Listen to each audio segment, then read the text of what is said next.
Shalom, shalom, peuple de Dieu. Que le Seigneur Jésus-Christ vous bénisse abondamment. Voilà.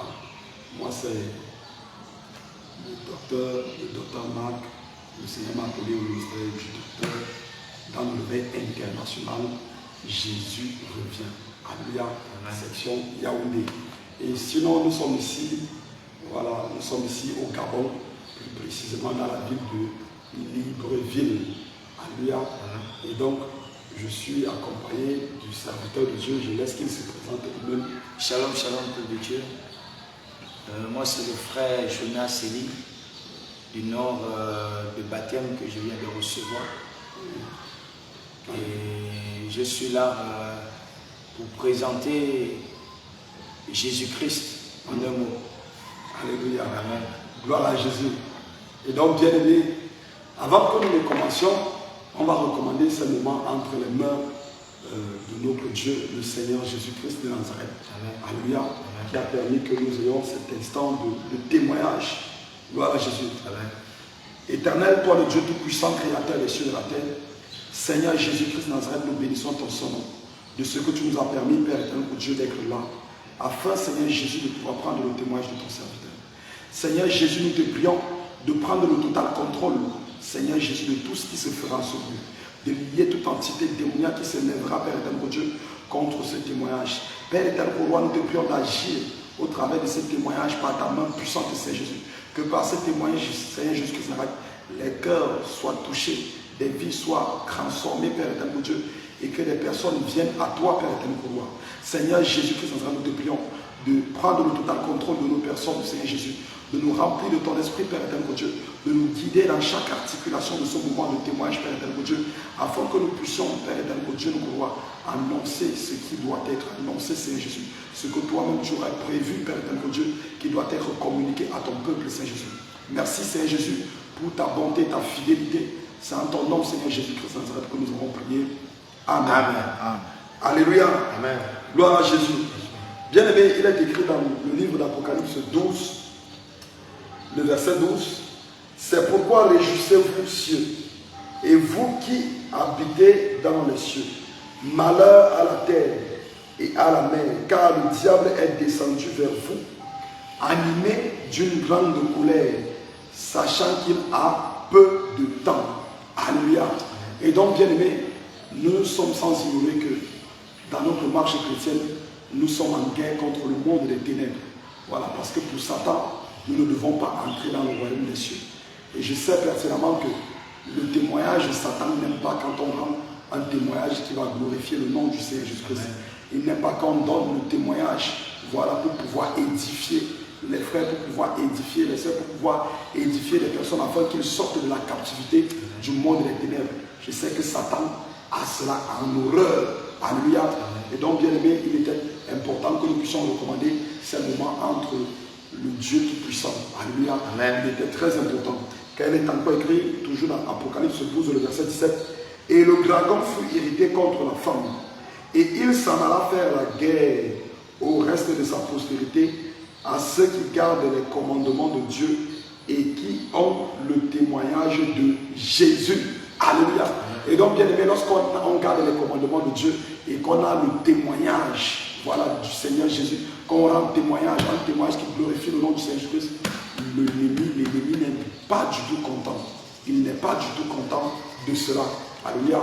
Parce qu'il sait qu'au travers du témoignage qu'on peut rendre, c'est pour détruire effectivement les œuvres du diable. Et donc, sans plus tarder, bien aimé, nous allons commencer. Gloire à Jésus. Amen. Et donc, homme de Dieu. Donc, certainement, quand les enfants de Dieu nous regardent, voilà, qu'ils entendent qu'il y a ton témoignage, ils se posent des questions.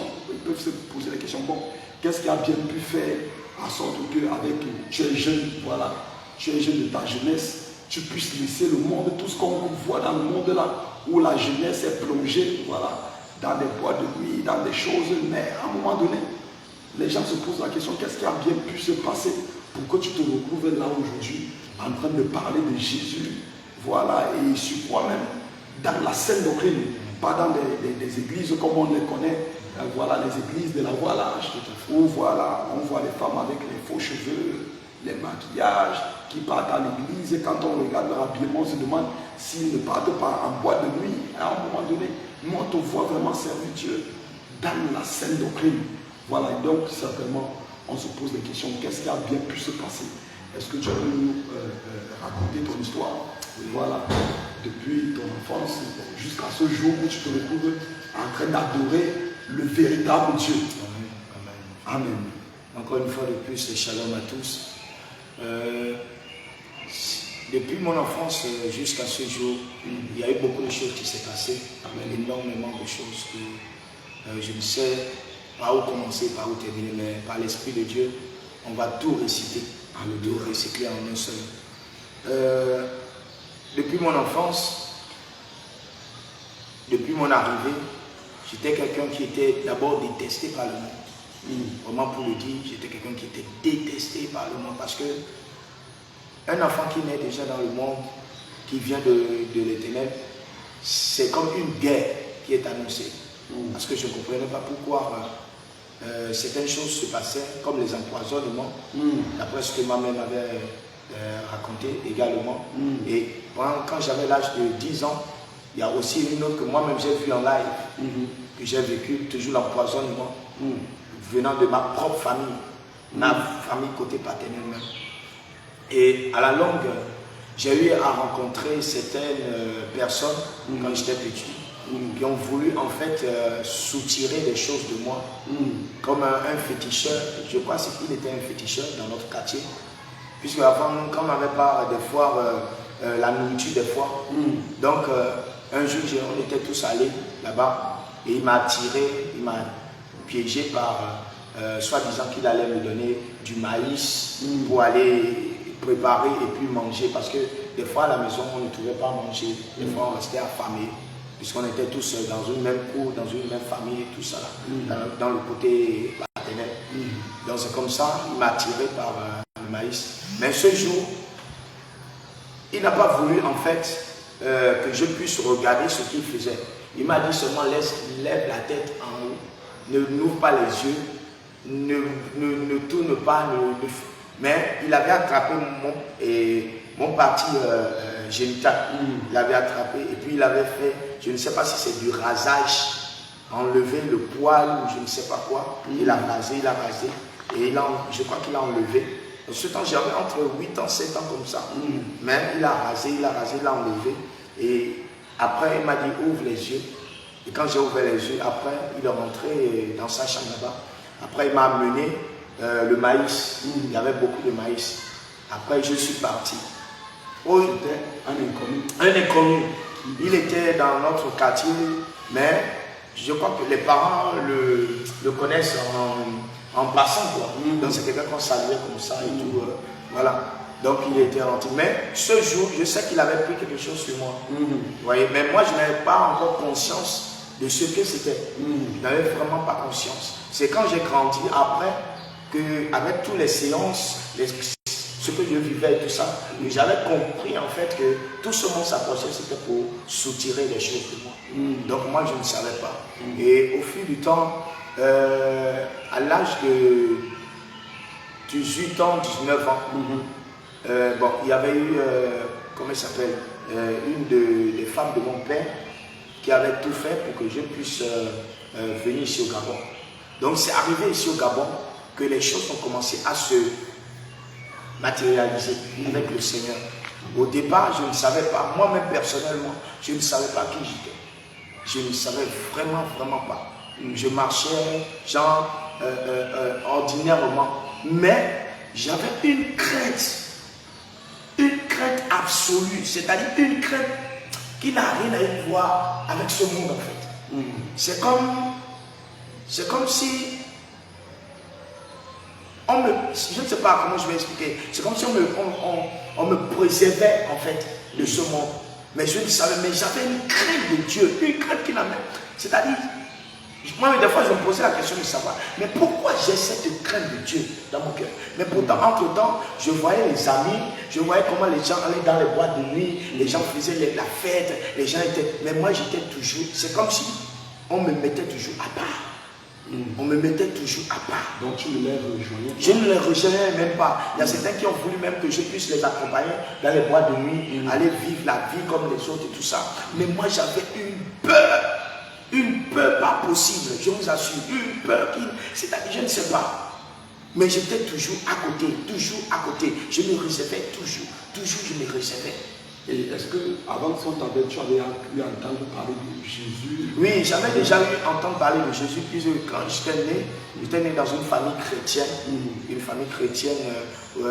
qui fréquentait l'église catholique.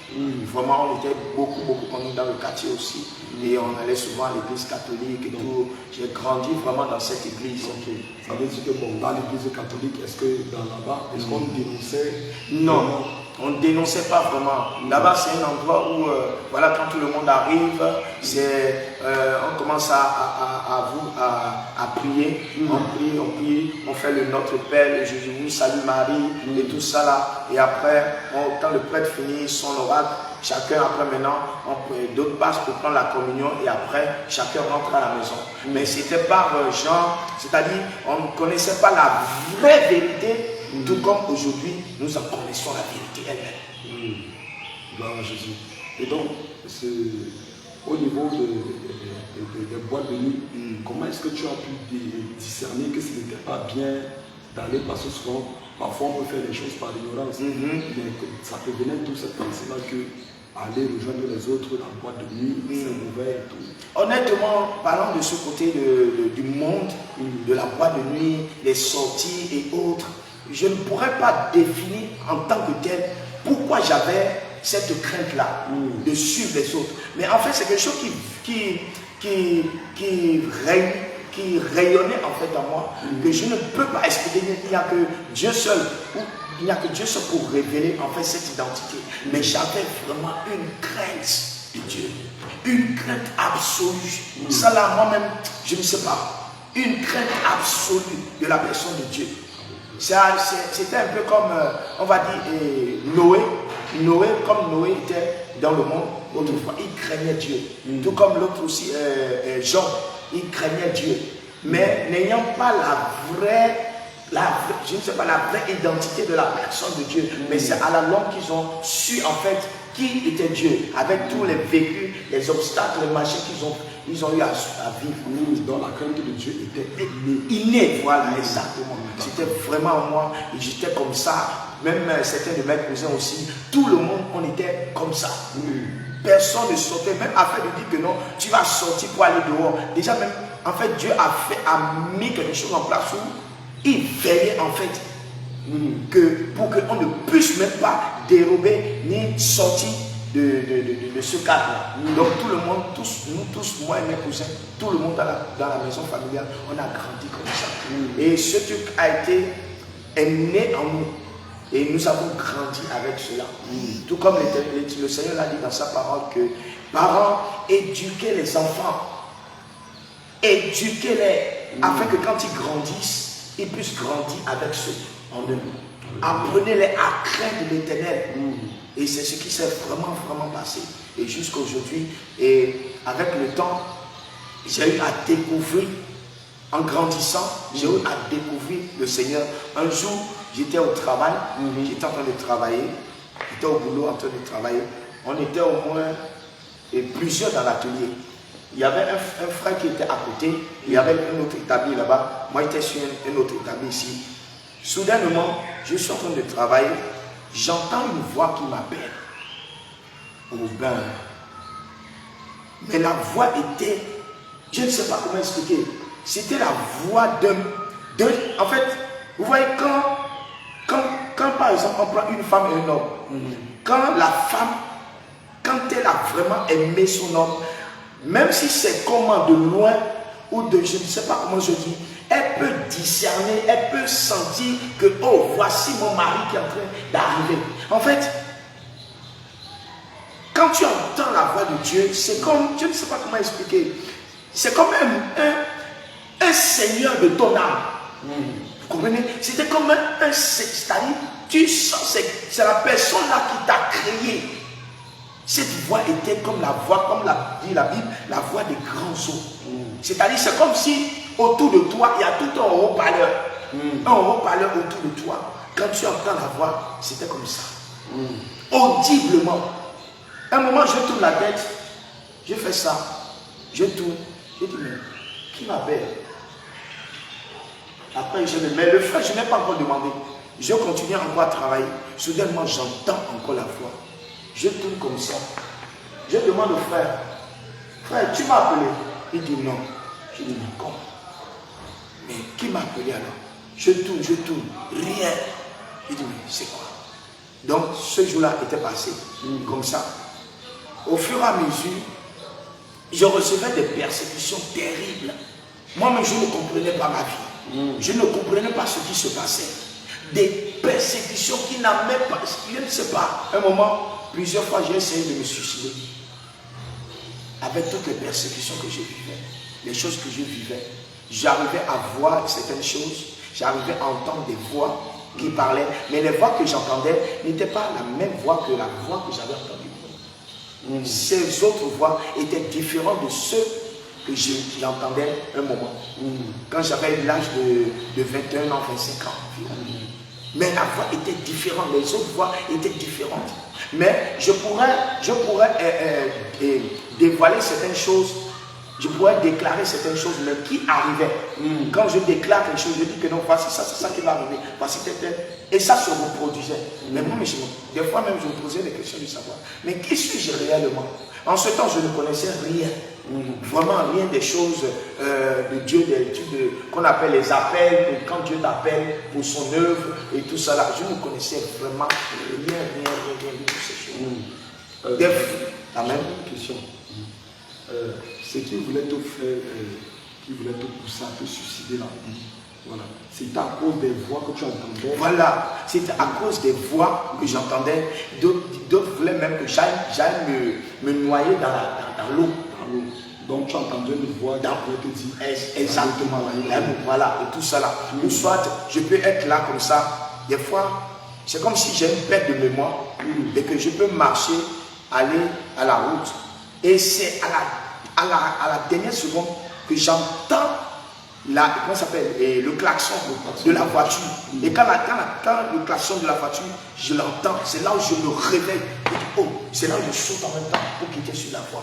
Et cela m'a déjà arrivé plusieurs fois. Plusieurs fois, j'ai failli me noyer dans la piscine. Dans la mer également. Depuis ce temps-là, le Seigneur m'avait interdit. Quand j'ai commencé à comprendre, à connaître certaines choses, jusqu'à un moment, j'ai cherché maintenant à savoir pourquoi ceci. Et il y a certaines personnes vers qui j'allais pour leur faire part de ce que je vivais, ce que j'entendais, ce que j'écoutais. Mais il y a une personne vers qui j'étais parti pour expliquer cela.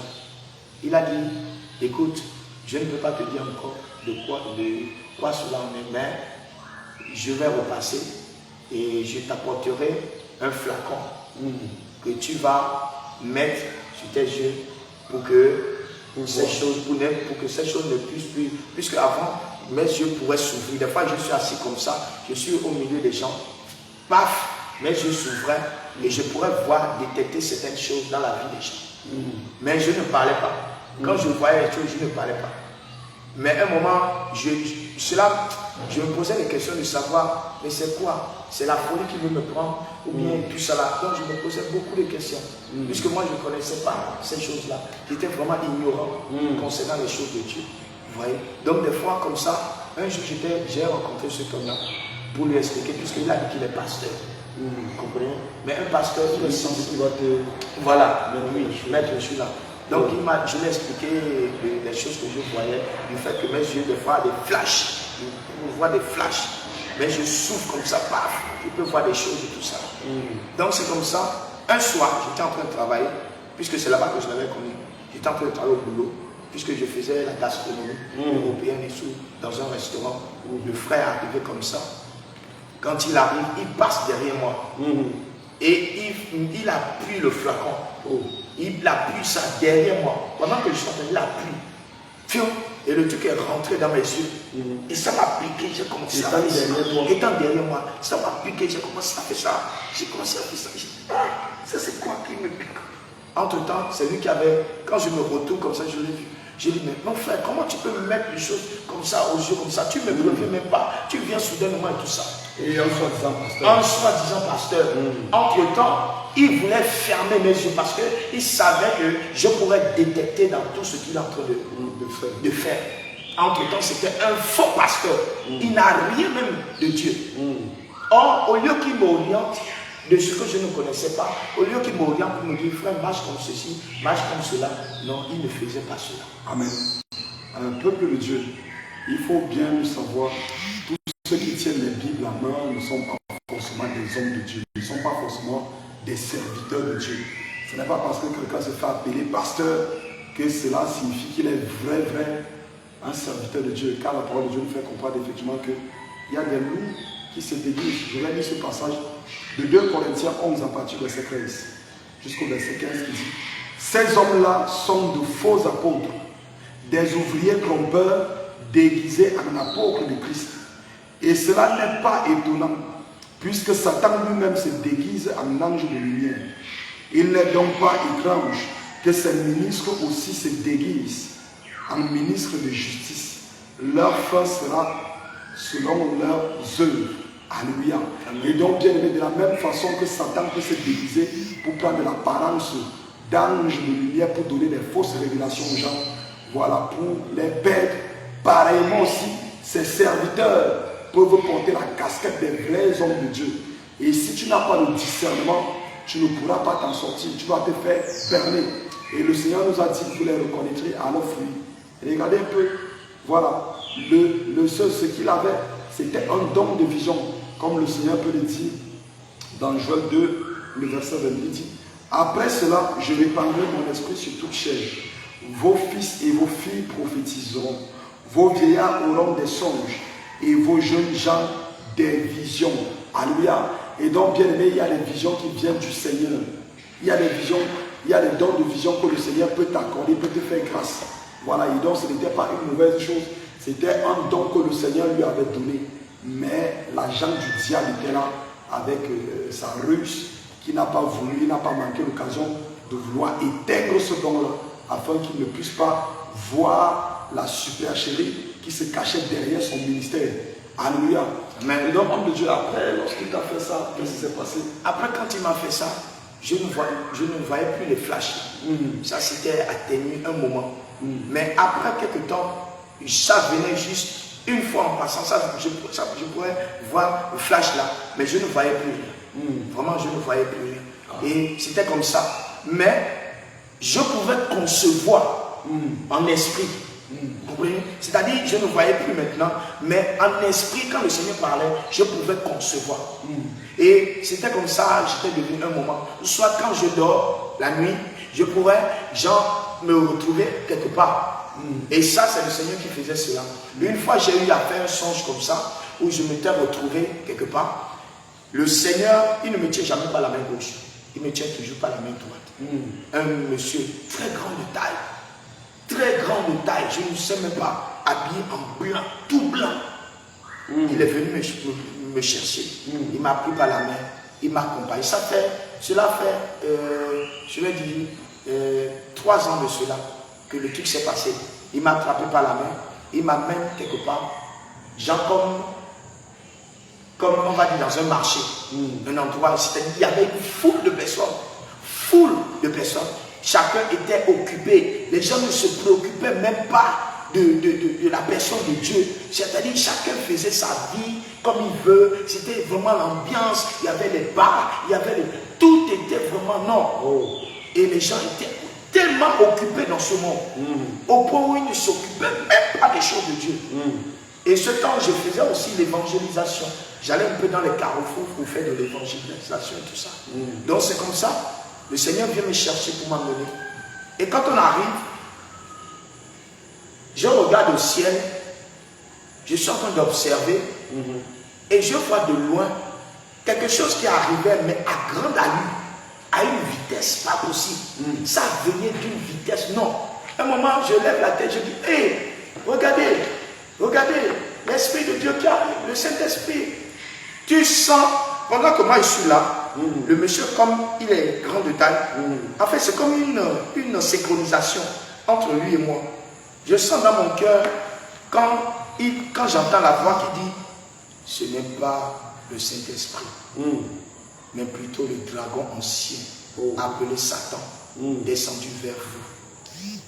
À l'instant qu'il est en train de parler, dès qu'il a fini de parler, c'est là où j'aperçois vraiment que c'était le dragon, tout rouge, mais qui allait d'une allure, foum, foum, foum, foum, foum. Mais quand tu regardes ses yeux, les yeux étaient rouges, rouges. Quand il est arrivé à un niveau, il a soufflé. Il a soufflé un vent. Le vent a fait comme un tourbillon.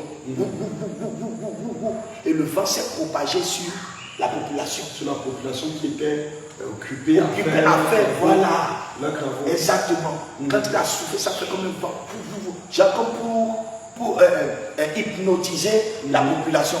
Et soudainement, je vois comment les habitants de la terre étaient plus agités maintenant. Au départ, ils n'étaient pas agités comme ça.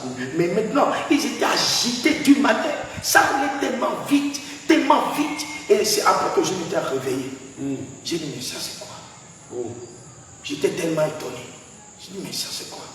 Mais sur ce temps, je ne connaissais pas vraiment les choses de Dieu. Je ne connaissais vraiment pas. Alléluia. Amen. Je vais lire un passage. Apocalypse 12, le verset 9. Et il fut précipité, le grand dragon, le serpent ancien, appelé le diable, et Satan, celui qui séduit toute la terre. Il fut précipité sur la terre, et ses anges furent précipités avec lui. Alléluia. Amen. Et donc, bien aimé, effectivement, ça c'était le souffle de la séduction que le diable était en train d'envoyer. Voilà pourquoi les gens ont plus le cœur attaché, voilà, aux choses de la terre. Voilà pourquoi les gens ont encore l'amour du monde pour qu'on leur présente la parole de Dieu, la vérité de l'évangile. Voilà, leurs cœurs sont endurcis parce que le prince de ce monde, voilà, a décidé de souffler un vent de séduction comme pour envoûter l'humanité. Et donc, bien aimé, toi qui es encore attaché à la mondialité, nous sommes à la fin des temps et ces choses sont réelles, ces choses sont vraies et le Seigneur ne fait que confirmer ces choses par divers témoignages. Voilà, quand on va vous dire abandonnez les faux cheveux, abandonnez les maquillages, abandonnez le vol, arrêtez la prostitution, sortez du concubinage, vous ne voulez pas écouter parce que vos cœurs sont attachés à ces choses-là. Et bien aimé, si vraiment tu n'as pas la crainte de Dieu, tu ne pourras pas sortir de l'emprise et de la séduction du prince de ce monde, comme il a pu le voir par cette vision que le Seigneur lui a accordée. Mais cependant, nous sommes à la fin des temps. Les gens sont concentrés, voilà, sur la mondialité, alors que la parole de Dieu nous fait comprendre que nous sommes à la dernière heure. Nous sommes à la dernière heure et les choses se produiront pareillement comme au temps de Noé, où les gens étaient préoccupés à manger, à boire, à faire doter leurs enfants. Voilà, et d'autres qui construisaient et qui bâtissaient des maisons, qui se disaient, demain je vais lancer la fondation de ma maison, après demain je vais aller doter ma femme, je vais voyager pour aller à tel pays. Et la fin est venue. Bien aimé, nous sommes à la fin des temps. Les temps sont finis. Et donc cette vision que le Seigneur lui a donnée, c'est une chose vraie qui se passe. Le dragon, le serpent, le prince de ce monde agit contre les habitants de la surface de la terre. Et ceux qui n'ont pas le sceau de Dieu sur eux, voilà, s'enfoncent encore bien plus davantage. Et donc toi qui nous écoutes, aie de la crainte, cherche Dieu. Alléluia. Amen. Oui, homme de Dieu, après cette vision-là, le Seigneur m'a montré encore une autre vision. Ce vision, je m'étais retrouvé quelque part, puisque le Seigneur m'avait donné un mode de vie. C'est-à-dire, je vivais une vie de sanctification, c'est-à-dire rigide, quoi, en fait. Une vie de sanctification qui n'a même pas de nom. Qui n'a même pas de nom. J'étais tout le temps en jeu. Tout le temps. Tout ça, c'est après que j'ai commencé à connaître le Seigneur. Un peu. Le Seigneur lui-même qui se révélait maintenant. Parce que je suis passé par plusieurs personnes pour leur demander, mais pourquoi je fais ceci? Pourquoi ceci? Pourquoi cela? Mais les gens n'ont jamais voulu m'orienter. Dans les églises. Dans les églises en tant que tel. Beaucoup même, il y a certaines églises où quand j'arrive, c'est-à-dire je vois des serpents. Je vois dans certaines églises. Je vois des serpents, tout comme cette église qu'on appelle ici au Gabon, Chapelle des Vainqueurs. Quand je suis arrivé là-bas, le Seigneur m'a montré beaucoup de choses là-bas. Au point où j'étais passé sur le strat pour donner un message du Seigneur que le Seigneur m'avait donné concernant le péché. Quand je suis passé, j'ai transmis le message. Ils se sont mis à m'attaquer, à me combattre de tous les côtés. Ils sont venus m'attaquer spirituellement. Au point où je m'étais même retrouvé à l'hôpital. Moi qui ne me suis jamais retrouvé à l'hôpital. Maladie la même. Je n'ai jamais connu ça depuis que j'étais dans le Seigneur. Jamais. Donc, le Seigneur te montre dans l'église de Chapelle des Vainqueurs là, des serpents. Des serpents. Il y a encore dans d'autres églises. Et même le strade, là où il y a le strade, comme le pupitre, là où il y a le strade, il y a un sous-sol là-bas. Il y a un sous-sol où les grands sorciers même de cette église se regroupent pour faire des réunions, d'incantations, je ne sais pas quoi, afin de détruire le peuple de Dieu. Oh. Bien-aimé, toi qui nous écoutes, voilà, parce que vous aimez souvent raisonner avec la parole de Dieu. Pensez-vous qu'un serviteur qui a en alliance avec le monde des ténèbres, va-t-il t'enseigner la vérité? Un serviteur qui a en alliance avec Satan, où les démons pilulent comme des serpents dans toute l'assemblée, pensez-vous qu'un tel serviteur va vous enseigner la vérité? Ce sont eux qui vont vous dire, lorsqu'on va vous prêcher, voilà, vous présenter la parole de Dieu, en vous disant que Dieu n'est pas dans les faux cheveux et autre chose. Ce sont eux qui vont vous dire que Dieu regarde seulement au cœur. Parce qu'ils ont vendu leurs âmes au diable. Et ils ont donc vendu leurs âmes au diable, sachant qu'ils vont finir en enfer. Vous pensez qu'ils vont vous dire la vérité pour que vous soyez sauvés? Ils ne vont pas vous dire la vérité. Ils ne vont pas vous dire la vérité, mais ils vont vous enseigner ce que vous voulez entendre, ce qui est agréable. Et c'est Christ. Quand on vous parle, c'est plein de raisonnements. Vous n'avez même pas d'expérience avec le Saint-Esprit, mais vous raisonnez. Depuis que vous avez prié, Dieu vous a parlé combien de fois? Dieu vous a-t-il déjà parlé? Mais les gens à qui Dieu s'est révélé, quand il vous parle, vous raisonnez, et vous pensez qu'avec cette attitude-là, vous allez entrer au ciel. Bien aimé, la parole de Dieu est claire. Dieu résiste aux orgueilleux et fait grâce aux hommes. Et si vous vous asseyez dans votre orgueil, voilà, pour raisonner en face des Écritures, sachez-le, c'est un enfer que vous allez vous réveiller, mais ce sera malheureusement trop tard pour vous. Hein? Vous êtes confortablement assis dans des églises climatisées, et voilà, il y a la clim, mais n'ayant pas les yeux spirituels pour voir la supercherie de Satan qui est devant le pupitre. Vous êtes là, vous êtes sûr que vous adorez Dieu, alors que ce sont les démons que vous vénérez. Voilà, les démons. Le Seigneur dit, il est le chemin, la vérité et la vie. Un Dieu de vérité ne saurait s'élier aux mensonges. Voilà les mensonges que vous mettez sur vous. Vous vous décapez la peau. Vous mettez le maquillage. Maquiller déjà qui signifie falsifier de façon trompeuse. Ces églises-là ne viennent pas de Dieu. Ce sont ces églises qui sont bourrées de serpents, comme le Seigneur pouvait montrer à son serviteur. Et donc toi qui nous écoutes, qui est encore dans ces églises-là, sortez de là. Sortez de là. Alléluia. Amen. Oui, homme de Dieu. Donc c'est comme ça, bien avant que moi-même je puisse connaître le Seigneur comme aujourd'hui je l'ai connu, moi-même autrefois je pratiquais certaines choses, par exemple la masturbation. J'étais quelqu'un, pour dire, j'avais le dossard numéro 7 dans la masturbation autrefois. Voici comment cela a été arrivé dans ma vie. Avant, quand j'étais avec papa, quand je suis arrivé, j'étais avec papa. Papa avait l'habitude de mettre des films pornographiques pour suivre avec sa copine. Donc c'est comme ça, un jour, moi je suis rentré à la maison, je n'y attendais pas. Donc c'est comme ça que je suis arrivé à la maison, j'étais en train de tourner. Après je m'étais assis pour suivre la télé. Et je dis, je vais essayer de suivre un film. C'était aux environs de quel âge? J'avais entre 26, 25, un truc comme ça. 26, 25. Donc c'est comme ça, j'étais assis. Il a dit que je vais prendre un film pour suivre. J'ouvre la capote, la cassette, je prends le CD, je mets. Quand je suis le premier, après j'ai commencé à fouiller pour voir un bon film. C'est comme ça, en fouillant, je tombe sur un CD pornographique. Je regarde, lui aussi me regarde, je regarde, ça me tentait, la résistance. C'est comme ça, je dis, bon, je vais quand même essayer de... J'ai pris comme ça, je mets. Et comme ça, il était en train de suivre. Et c'est devenu une habitude maintenant. Et pendant que je regardais, je me masturbais également. Je produisais les mêmes effets qui se présentaient là-bas. C'est-à-dire, des fois, je pouvais fermer les yeux et commencer à imaginer me trouvant avec une femme. Vous voyez? Et c'est comme ça. Mais moi, ne le sachant pas, mais c'est ce qu'on appelle un esprit qui vient, qui est venu maintenant s'incarner. S'incarner où ça? S'incarner en moi. Au point à masturbation. Oh. Mais moi-même, je ne savais pas. Et souvent, des fois, j'ai grandi avec ça. J'ai fait au moins... Comment tu as su que l'esprit est venu s'incarner? C'est avec le temps que je l'ai su. Parce que, pourquoi je le dis? Chaque fois que j'allais demander pardon à Dieu pour l'acte que je venais de poser, chaque fois que j'allais demander pardon, quelques secondes après, je retombe encore dedans. Vous voyez? Tout de suite, je demande pardon à Dieu. Seigneur, pardonne-moi pour l'acte que je viens de poser et tout. Je te demande sincèrement pardon, Seigneur. Mais au fond de moi, je n'ai jamais voulu cela. Au fond de moi, je n'ai jamais voulu.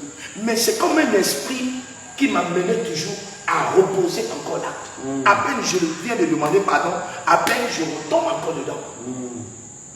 C'est avec le temps que je l'ai su que c'est un esprit en fait. Et j'ai vu après maintenant un témoignage d'un frère sur le réseau. C'est ça qui m'a poussé maintenant. Ah, donc c'est exactement ça. Ouais. Donc c'était comme ça. Et j'étais tombé dans la masturbation. Mais je vous assure que cela me faisait tellement pécher au point où, c'est-à-dire je me voyais tellement sale devant Dieu. Parce que pour moi, l'objectif n'était pas de vivre ainsi, mais c'est plutôt de vivre selon la volonté de Dieu. Déjà que je connaissais quelques parties de la parole du Père, mais tous les actes que je posais, en fait, j'avais mal. Moi-même, je me reconnaissais que j'offensais mon Dieu. Je l'offensais. Et chaque fois, je cherchais comment sortir de ça, comment me libérer de ça, mais je n'y arrivais pas. Mais je ne faisais que continuer, toujours dans la prière. Je ne faisais que dire, Seigneur, aide-moi, aide-moi, aide-moi, aide-moi. Frère, un jour, j'étais allongé, j'étais dans ma chambre. Je ne sais pas ce qui m'a pris. Je me suis encore masturbé ce jour-là. Quand je me masturbe, après, vous savez que quand vous terminez de vous masturber, il y a une fatigue qui vous envahit. Et vous tombez. Quand je tombe comme ça, au même instant, je tombe dans un profond sommeil.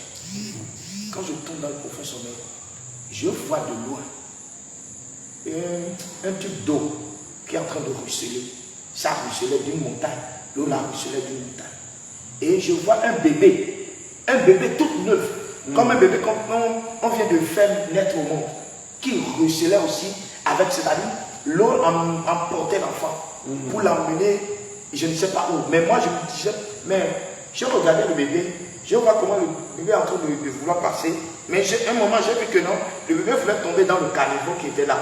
Au même instant que je fais ça pour attraper le bébé, pour sauver le bébé qui est en train de partir, au même instant, la même mère balèze que je voyais dans d'autres révélations, dans d'autres songes que le Seigneur venait lui-même me sauver. La même mère est venue attraper cet enfant avec moi. Il a attrapé, il a attrapé l'enfant. Oh, et là, soudainement, c'est quand ça m'a frappé sur je me réveille. Quand je me réveille comme ça, j'entends audiblement la voix de l'Éternel. De la même manière que la femme avorte, l'homme également avorte. De la même manière, la voix comme ça, je ne pourrais jamais l'oublier. La voix me dit bien, de la même manière que la femme avorte, l'homme également avorte. Alléluia. Amen. Et donc, bien aimé, en effet, la masturbation, c'est une abomination aux yeux du Seigneur Jésus-Christ. Alléluia. Souvenez-vous de l'histoire d'Onan qui versa sa semence, voilà, après avoir connu la femme de son frère qui était décédée. Voilà, il a versé la semence au sol et cela a déplu à l'Éternel de ce que les enfants en question qui étaient prévus, qui devaient avoir avec la femme de son frère décédé, voilà, il gaspille cela au sol. Et en effet, c'est un meurtre aux yeux du Seigneur. Toi qui te masturbes, tu es un meurtrier et en plus de ça, tu détruis le corps, tu détruis le temple du Saint-Esprit qui est ton corps. La parole de Dieu dit dans 1 Corinthiens 3, le verset 16, à partir du verset 16, dit: ne savez-vous pas que vous êtes le temple de Dieu et que l'Esprit de Dieu habite en vous? Si quelqu'un détruit le temple de Dieu, Dieu le détruira, car le temple de Dieu est saint et c'est ce que vous êtes. Que nul ne s'abuse lui-même. Que nul ne s'abuse lui-même. Si quelqu'un parmi vous pense être sage selon ce siècle, qu'il devienne fou afin de devenir sage. Voilà. Bien aimé, si tu crois être sage selon ce siècle, deviens maintenant fou afin de devenir sage aux yeux de Dieu. Aux yeux de Dieu. Alléluia. Et donc, bien aimé, toi qui t'abuses toi-même en te masturbant, tu es en train de détruire le temple du Saint-Esprit. Et lorsque tu le fais, le Seigneur te détruira également au jour du jugement. La masturbation, c'est un péché grave aux yeux du Seigneur. C'est un péché grave aux yeux du Seigneur. Et lorsqu'il a fait, il est devenu esclave de la masturbation. Pourquoi? Parce qu'un démon est venu s'incarner en lui et il retira la force qu'il avait de pouvoir se conserver sain. Il est devenu esclave de la masturbation au point où il ne faisait que se masturber. Il ne faisait que se masturber. Et donc, bien aimé, c'est ce qui arrive plusieurs. Et lorsque tu vois que tu deviens esclave de la masturbation, on te pose des questions. Tu es dans la prison de Satan. Et c'est Satan lui-même qui est en train de te piloter, de guider ta vie. Le Saint-Esprit n'est plus maître de ta vie, mais c'est Satan qui est maintenant devenu le maître de ta vie, au point de faire commettre abomination sur abomination, de manière à pouvoir t'éloigner davantage de Dieu. Et donc, homme de Dieu, lorsque le Seigneur a pu te dire de la même manière que la femme, de la même manière que la femme avorte, l'homme aussi également avorte. Et c'est comme ça, après ces choses qui étaient passées et tout, le Seigneur a commencé à se révéler plus à moi. Que des fois, je me posais la question de savoir qui est en train de parler au-dedans de moi. Qui parle? Je me posais des tas de questions. À savoir, mais c'est qui? Le Seigneur lui-même s'est révélé. Il a dit, c'est moi. Il a dit, c'est moi l'Éternel. Arrête de me résister. C'est moi qui parle. Et c'est comme ça, les choses ont commencé à se à plus, c'est-à-dire j'ai commencé à connaître le Seigneur un peu. Même dans les musiques là, les musiques mondaines qu'on écoute là, le Seigneur de là, il m'a dit de faire un recyclage.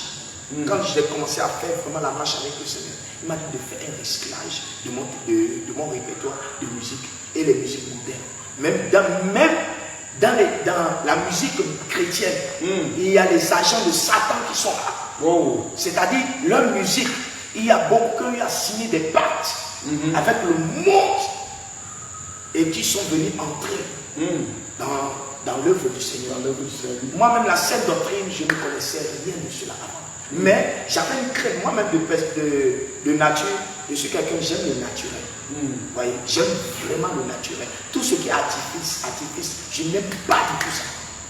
Et c'est comme ça que le Seigneur a commencé à travailler sur moi, à me couper de certaines choses. Même quand nous allons nous coiffer et que nous mettons des rayures, puisqu'avant je faisais aussi cela. Le Seigneur m'interdisait toutes ces choses. C'est ça. Toutes ces choses, de faire des trucs de rayures et tout ça là, ce sont des choses sataniques. Ce sont des œuvres de Satan. Le Seigneur veut tout simplement que nous soyons naturels. Il ne veut pas que nous y ajoutons quoi que ce soit. Il dit que non, tel que lui il est, tel également il voudrait que nous aussi nous soyons. Donc toutes ces choses que nous ajoutons, que nous magasinons, que nous mettons sur notre corps, cela ne vient pas de lui. Mais c'est le diable qui est en train d'amener tous ces désordres au milieu de son peuple. Et c'est comme ça, avec le temps, j'ai commencé à connaître un peu le Seigneur. La plupart de toutes mes délivrances, ce n'est pas d'un homme que j'ai reçu, c'est de l'Éternel. C'était pas le jeûne et la prière. Le jeûne et la prière. Depuis que le truc de la masturbation s'est passé et que le Seigneur s'est révélé d'eux, en disant que donc, de la même manière que la femme avorte, c'est de la même manière que l'homme également avorte. C'est à partir de là que le Seigneur a commencé maintenant à travailler sur moi et a commencé à couper, jusqu'à on est arrivé là où nous sommes aujourd'hui. Moi, la délivrance, je n'ai pas reçu d'un homme, c'est le Seigneur lui-même, Jésus-Christ de Nazareth, qui est venu faire son travail. Et des fois, quand je sors du jeûne, le Seigneur me dit, attends, ne mange rien encore. Il me dit, prends de l'eau, bois d'abord une petite gorgée et attends. Des fois, j'attends au moins jusqu'à 15-30 minutes. Homme de Dieu, je commençais à vomir des choses. Et ces choses étaient glucides. C'était des trucs glucides. Je commençais à vomir. Je vomissais. Et c'était comme ça. Au fur et à mesure, le Seigneur, chaque fois, quand je sors du jeûne, il me dit toujours, prends un peu d'eau, bois. Je ne mangeais pas encore. J'attendais au moins 30 minutes avant de dire que non, je vais manger. Donc quand je descendais du jeûne, je buvais seulement de l'eau et les choses commençaient à sortir. À chaque fois, c'était comme ça. Et après, un jour, j'entends la voix de l'Éternel qui dit, tu vois les choses que tu es en train de vomir. Ce sont les choses qu'on t'a fait manger pendant ton enfance. Ce sont les choses qu'on t'a fait avaler pendant que tu étais enfant. J'ai dit, Seigneur, et c'était comme ça. C'était comme ça à chaque fois. Chaque fois. Parce que le Seigneur m'a dit une chose, que quand une personne, une âme vient vers lui, il n'enlève pas tout du coup. Vous comprenez? Il dit n'enlève pas tout du coup. Parce que quand les entités, ils possèdent un corps, c'est une légion. Et ils viennent avec une force. Vous comprenez? Et il dit que non, si il doit tout enlever du coup, tu risques de perdre ta vie. Tu risques, c'est-à-dire, tu risques de mourir. Vous comprenez? Mais lui, quand tu viens à lui, il taille un peu. Il enlève un peu, jusqu'à te donner la forme qu'il doit te donner, afin que tu puisses maintenant continuer. Et c'est comme ça le Seigneur a fait avec moi. Il a commencé à tailler, à enlever un peu, à enlever certaines choses. Il y a eu tout un recyclage de choses qui s'est passé. Et après maintenant, le Seigneur me dit, maintenant voici ton nouveau mode de vie. Le jeûne et la prière. Le jeûne et la prière. Depuis que le Seigneur m'a donné ce temps-là, depuis le temps des temps, jusqu'à ce jour, c'était le jeûne et la prière. Tous les jours, je jeûnais lundi, mardi, mercredi, jeudi, vendredi. C'est samedi et dimanche que je ne jeûnais. Mais tous les jours, c'était comme ça. Tous les jours, c'était comme ça que je faisais. Je faisais que le jeûne et la prière. À un moment même, les gens, c'est-à-dire, quand j'arrive quelque part, ma présence dérangeait les gens. Mais moi, je ne comprends pas. Je me dis, c'est quoi? J'étais haï de tout le monde. C'est-à-dire, le rejet total. Je vais souligner quelque chose. Amen. Voilà. Vous qui êtes dans des églises où on vous dit que la délivrance ne doit plus se faire de nos jours. Alléluia. Bien aimé, ça c'est l'église de Satan. Parce qu'en réalité, là, Satan ne veut pas qu'on détruise ses œuvres. Raison pour laquelle dans beaucoup d'églises aujourd'hui, vous allez voir certaines personnes même dépouillées qui ne mettent pas les faux cheveux, qui ne se maquillent pas. Ils sont vraiment dépouillés. Mais dans leur ministère, il n'y a pas de délivrance. Dans leur ministère, il n'y a pas de délivrance. C'est pour ça qu'on a l'habitude de faire comprendre aux enfants de Dieu que ce n'est pas parce que vous voyez dépouillement que vous allez appeler ça cette doctrine. Faites attention. Parce que même le diable a entrepris d'égarer le peuple de Dieu. Et donc là maintenant, même dans le dépouillement, l'ennemi est entré. Et donc il y a des ministères qui disent ça, que la délivrance ne se pratique pas. Mais vous venez d'entendre que le Seigneur lui-même l'a délivré. Les délivrait, faisait sa délivrance progressivement. Vous l'avez entendu. Et ce n'est pas étonnant puisque c'est écrit dans Actes des Apôtres, dans Marc 16, à partir du verset 17, il dit, voici les signes qui accompagneront ceux qui auront cru. En mon nom, ils chasseront les démons. Ils parleront de nouvelles langues. Ils saisiront des serpents. Ils boiront. S'ils boivent quelques breuvages mortels, il ne leur fera point de mal. Ils imposeront les mains aux malades et les malades guériront. Et les malades seront guéris. Alléluia. Et donc, bien aimé, la puissance de Dieu continue d'agir aujourd'hui. On doit prier pour les gens de manière à guérir les malades, de manière à chasser les esprits méchants. C'est réel. Dieu le fait encore aujourd'hui car il est le même hier, aujourd'hui et éternellement. Dieu ne change pas. Donc toi qui es dans une église où on te dit que les miracles ne se font pas, commence déjà à plier tes bagages et de sortir de là. Puisque la parole de Dieu dit, sortez du milieu de mon peuple. Comme dès le départ, on vous a fait comprendre qu'il y a des églises qui viennent de Satan, où l'homme de Dieu pouvait dire, le Seigneur ouvrait les yeux, il voyait des serpents dans plusieurs églises. Et homme de Dieu, avant d'avancer, il y a une partie où tu faisais comprendre que le Seigneur t'avait parlé des musiques modernes, t'avait dit de faire. Oui. Et concernant la musique moderne, là, le Seigneur me disait même, et voici telle personne, par exemple, le groupe Majabou, le groupe Majabou, il ne vient pas de lui. Comment il s'appelle? Et même maman et Micheline, je ne sais pas si vous connaissez ces chansons. Et Zambé Nangai, celle qui a chanté, je ne sais pas si vous la connaissez. Zambé Nangai. Parce que toutes ces choses-là, toutes ces personnes, ils avaient les choses, ils avaient tissé des alliances avec le monde ténébreux. Même le nom, quand on entend gospel là, ça ne vient pas de Dieu, mais c'est Satan qui est derrière tout cela. Et c'est comme ça, le Seigneur était en train de me réprimander sur certaines chansons. Et avant moi, j'étais quelqu'un, j'aimais beaucoup le Zouk Love. Oh, j'aimais tellement le Zouk Love avant. Que, c'est-à-dire, j'ai fait une recyclage, et la louange, et l'adoration, et les Zouk Love. Donc, je faisais une mélange et tout ça. C'est là où le Seigneur m'a réprimandé sévèrement. Et à partir de ce jour, j'avais commencé à faire le recyclage. Et certaines musiques, vraiment, tout comme les musiques de Déborah Lukalou, ils sont nombreux, que je ne peux pas tous citer. Ils sont tellement nombreux. Mais le Seigneur dit que non, lui, il est dans les cantiques. Cantiques d'adoration, de louange. Lui n'est pas dans les cantiques, des chansons modernes où on entend des chansons qui ne font qu'amener le peuple dans toutes sortes de formes. Non, il dit lui, il est dans les cantiques d'adoration. Les cantiques d'adoration. Et donc, bien aimé, écoute un peu. Voilà, toi qui écoutes n'importe quelle musique, toi qui écoutes la musique mondaine, la musique est faite pour adorer le Seigneur, pour vénérer le Seigneur, pour élever Dieu. Voilà. On doit tout faire pour la gloire du Seigneur Jésus. Voilà, pendant qu'on est là pour chanter pour la gloire de Jésus, toi tu écoutes les musiques qui vont chanter pour Diane. Oh, ta bien-aimée Diane, mon doudou Diane, mon coucou Diane. Voilà, regardez un peu. C'est de l'idolâtrie. C'est de l'idolâtrie. Et là même jusqu'à certaines musiques dites chrétiennes, le diable entre encore, ses agents sont là. Voilà, avec l'onction démoniaque en eux. Toi qui vas écouter la musique de certaines personnes qui ont trempé la main, voilà, qui ont pactisé avec le diable. Et ayant donc pactisé avec le diable, voilà, leur voix, quand ils vont chanter, tu seras là en train de dormir pendant que l'onction démoniaque est en train de se mouvoir dans l'air. Tu dors sur ça. Bien aimé, ça ne joue pas. Nous sommes en guerre contre le monde des ténèbres. Et nous devons être vigilants. Nous devons être vigilants. Souvent même là, quand tu veux prier, voilà, comme plusieurs aiment bien le faire, ils vont mettre la musique de quelqu'un, ils vont prier. Est-ce que tu connais l'identité de la musique, de la personne qui a chanté cette musique-là?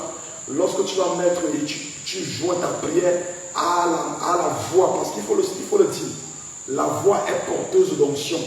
La voix est porteuse d'onction. Voilà, lorsque un prédicateur de la parole de Dieu, voilà, un vrai serviteur de Dieu est en train de prier, c'est par sa voix que tu peux recevoir la délivrance. Lorsqu'il est en train de chanter, c'est par sa voix que tu peux être délivré. Pareillement, quelqu'un qui a l'alliance avec le monde des ténèbres, pendant qu'il sera en train de chanter, et toi, naïvement étant sous l'onction de sa voix, des choses négatives vont se produire dans ta vie. Et donc tu vas prendre ça pour associer, parce que moi je me rappelle, c'est juste une parenthèse, quand je venais de me convertir, j'avais une compilation de musique chrétienne que j'avais mis là pendant que je voulais prier. Je mettais la musique là et lorsque je levais ma main pour prier, je pouvais ressentir une douleur atroce à l'intérieur de moi, au point où j'arrêtais immédiatement la prière. Et malheureusement après ça, c'était le couche de nuit. Et ça m'était arrivé 2 fois successivement. La 3e fois, je voulais encore faire la même erreur. C'est là que je me suis dit, hey, tiens, depuis que je mets la musique, lorsque je vais prier cette musique, lorsque je vais prier, je ressens en moi cette douleur-ci. J'ai arrêté d'avoir la musique. Et quand j'ai arrêté, j'ai pu prier. Voilà, j'ai pu prier longtemps. Ce qui a fait en sorte qu'après ça, j'ai supprimé. Et donc, bien évidemment, il y a des agents de Satan qui s'infiltrent effectivement dans des musiques chrétiennes et qui vont glisser ces choses-là comme des pots de banane, comme pour nous faire tomber, comme pour voler nos âmes. Et si on n'est pas vigilant et qu'on écoute tout et n'importe quoi sans discernement bien aimé, on risque de perdre nos âmes. Et donc vraiment, toi qui nous écoutes, Voilà, soyez vraiment, vous qui nous écoutez, soyez vraiment vigilants. Parce que c'est la dernière heure. C'est l'heure où chacun doit se sanctifier. Chacun doit renoncer au péché parce que notre Dieu est un Dieu saint. Il est un Dieu saint. Il ne saurait se mélanger à ce qui est impur. Et donc, si David pouvait chanter et par son chant, Saül pouvait recevoir la délivrance, ne pensez pas que le diable lui aussi, par ses adorations, par ses cantiques, par sa musique, ne va pas ravir vos âmes. Bien aimés, la musique est spirituelle. La musique est spirituelle. Et il y a du discernement. Alléluia. Amen. Oui, homme de Dieu. Oui, et c'est comme ça. Chaque fois quand j'écoutais ces musiques monter, des fois je recevais des visitations de femmes de nuit. Pourtant le Seigneur était en train de me mettre vraiment sur son chemin, sur le droit chemin, à vivre vraiment la sanctification comme ça se doit. Mais tout ce que le Seigneur m'a demandé, tout ce qu'il me demandait de faire, je faisais tout ça. Je faisais tout ça. Mais je ne comprends pas comment les femmes de nuit venaient coucher avec moi. Des fois même quand je me réveillais comme ça, mon lit est mouillé. Et c'était comme ça régulièrement. Je me posais la question à l'Éternel, Seigneur, c'est comment? Tu m'as demandé, voici ce que tu me demandes, mais je vis comme tu veux que je puisse vivre. Mais comment se fait-il que j'ai encore des couches de nuit? Comment se fait-il que ces esprits-là viennent coucher avec moi? Et c'était quand pour ça, j'étais en train de prier, Seigneur, parle-moi, parle-moi, parle-moi. C'est là où le Seigneur m'a dit, prends ton téléphone, fais le recyclage. Enlève tout, fais un recyclage total. Voici maintenant ce que tu dois écouter, ce sont des cantiques d'adoration et de louange. Et quand le Seigneur m'a dit, c'était un peu difficile pour moi de me séparer de certaines chansons que j'avais déjà. Mais homme de Dieu, je vous assure que quand j'ai commencé à faire le recyclage, les couches de nuit, je n'entends. Et donc, bien aimé, tu entends, le diable peut passer par ce que tu écoutes, pour venir te vider, voler tes grâces, venir enlever ta substance spirituelle, te vider complètement, retirer tes bénédictions, tes grâces, au moyen des couches de nuit. Oui, parce que tu écoutes, les cantiques que tu écoutes par ça, il peut passer par là. C'est une grande porte ouverte par laquelle le monde des ténèbres passe pour voler les enfants de Dieu, pour les dépouiller. Bien aimés, nous sommes en guerre. Ça ne joue pas. Satan est enragé, comme il pouvait le dire dans cette vision qu'il a vue, où le diable descendait. Voilà, le dragon venait, étant furieux. Et c'est ça que la parole de Dieu nous a confirmé, que Satan est animé d'une grande colère contre nous, puisqu'il a été chassé du royaume des cieux. Il ne veut pas que nous entrions dans le royaume des cieux. Il ne le veut pas. Et donc il est fâché. Il utilise toute sa sagesse et toute son expérience qui date depuis les siècles contre nous. Et si tu continues avec les raisonnements, bien aimé, ça va faire que tu risques de te réveiller. Et notre souhait, ce n'est pas que tu te recouvres là-bas un jour. Voilà pourquoi nous sommes là. Oui, homme de Dieu. Oui.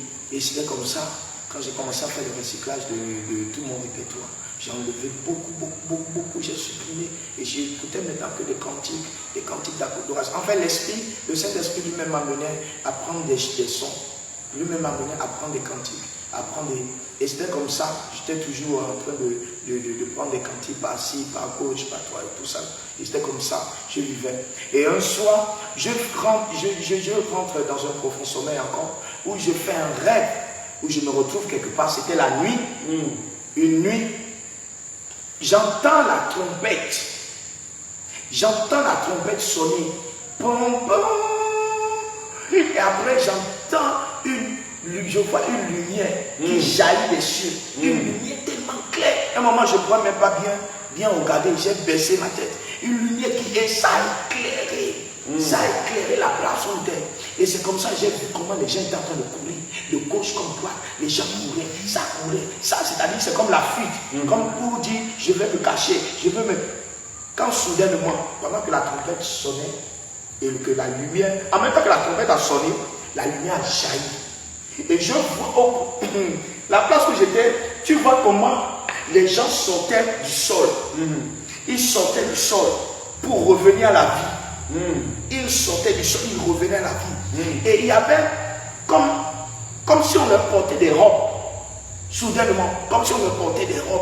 Et automatiquement, ils étaient en train de monter. Ils montaient, les gens montaient. J'étais là comme spectateur. J'étais comme ça, mais j'étais en train de regarder. Je regardais, j'étais comme un spectateur là. Je ne comprenais pas ce qui se passait. Mais ce temps-là, je priais beaucoup pour les âmes parce que le Seigneur m'avait demandé de prier pour les âmes. De beaucoup prier pour. Et c'était le travail que je faisais presque tout le temps. Je jeûnais, je priais.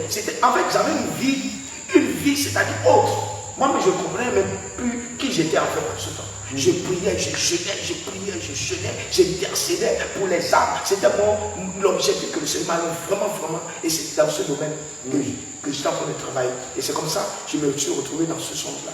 Et je vois comment les gens revenaient. C'est comme si les morts qui revenaient de la terre, ils revenaient en même temps. Ils montaient avec d'autres personnes qui étaient là, qui étaient déjà sur la terre.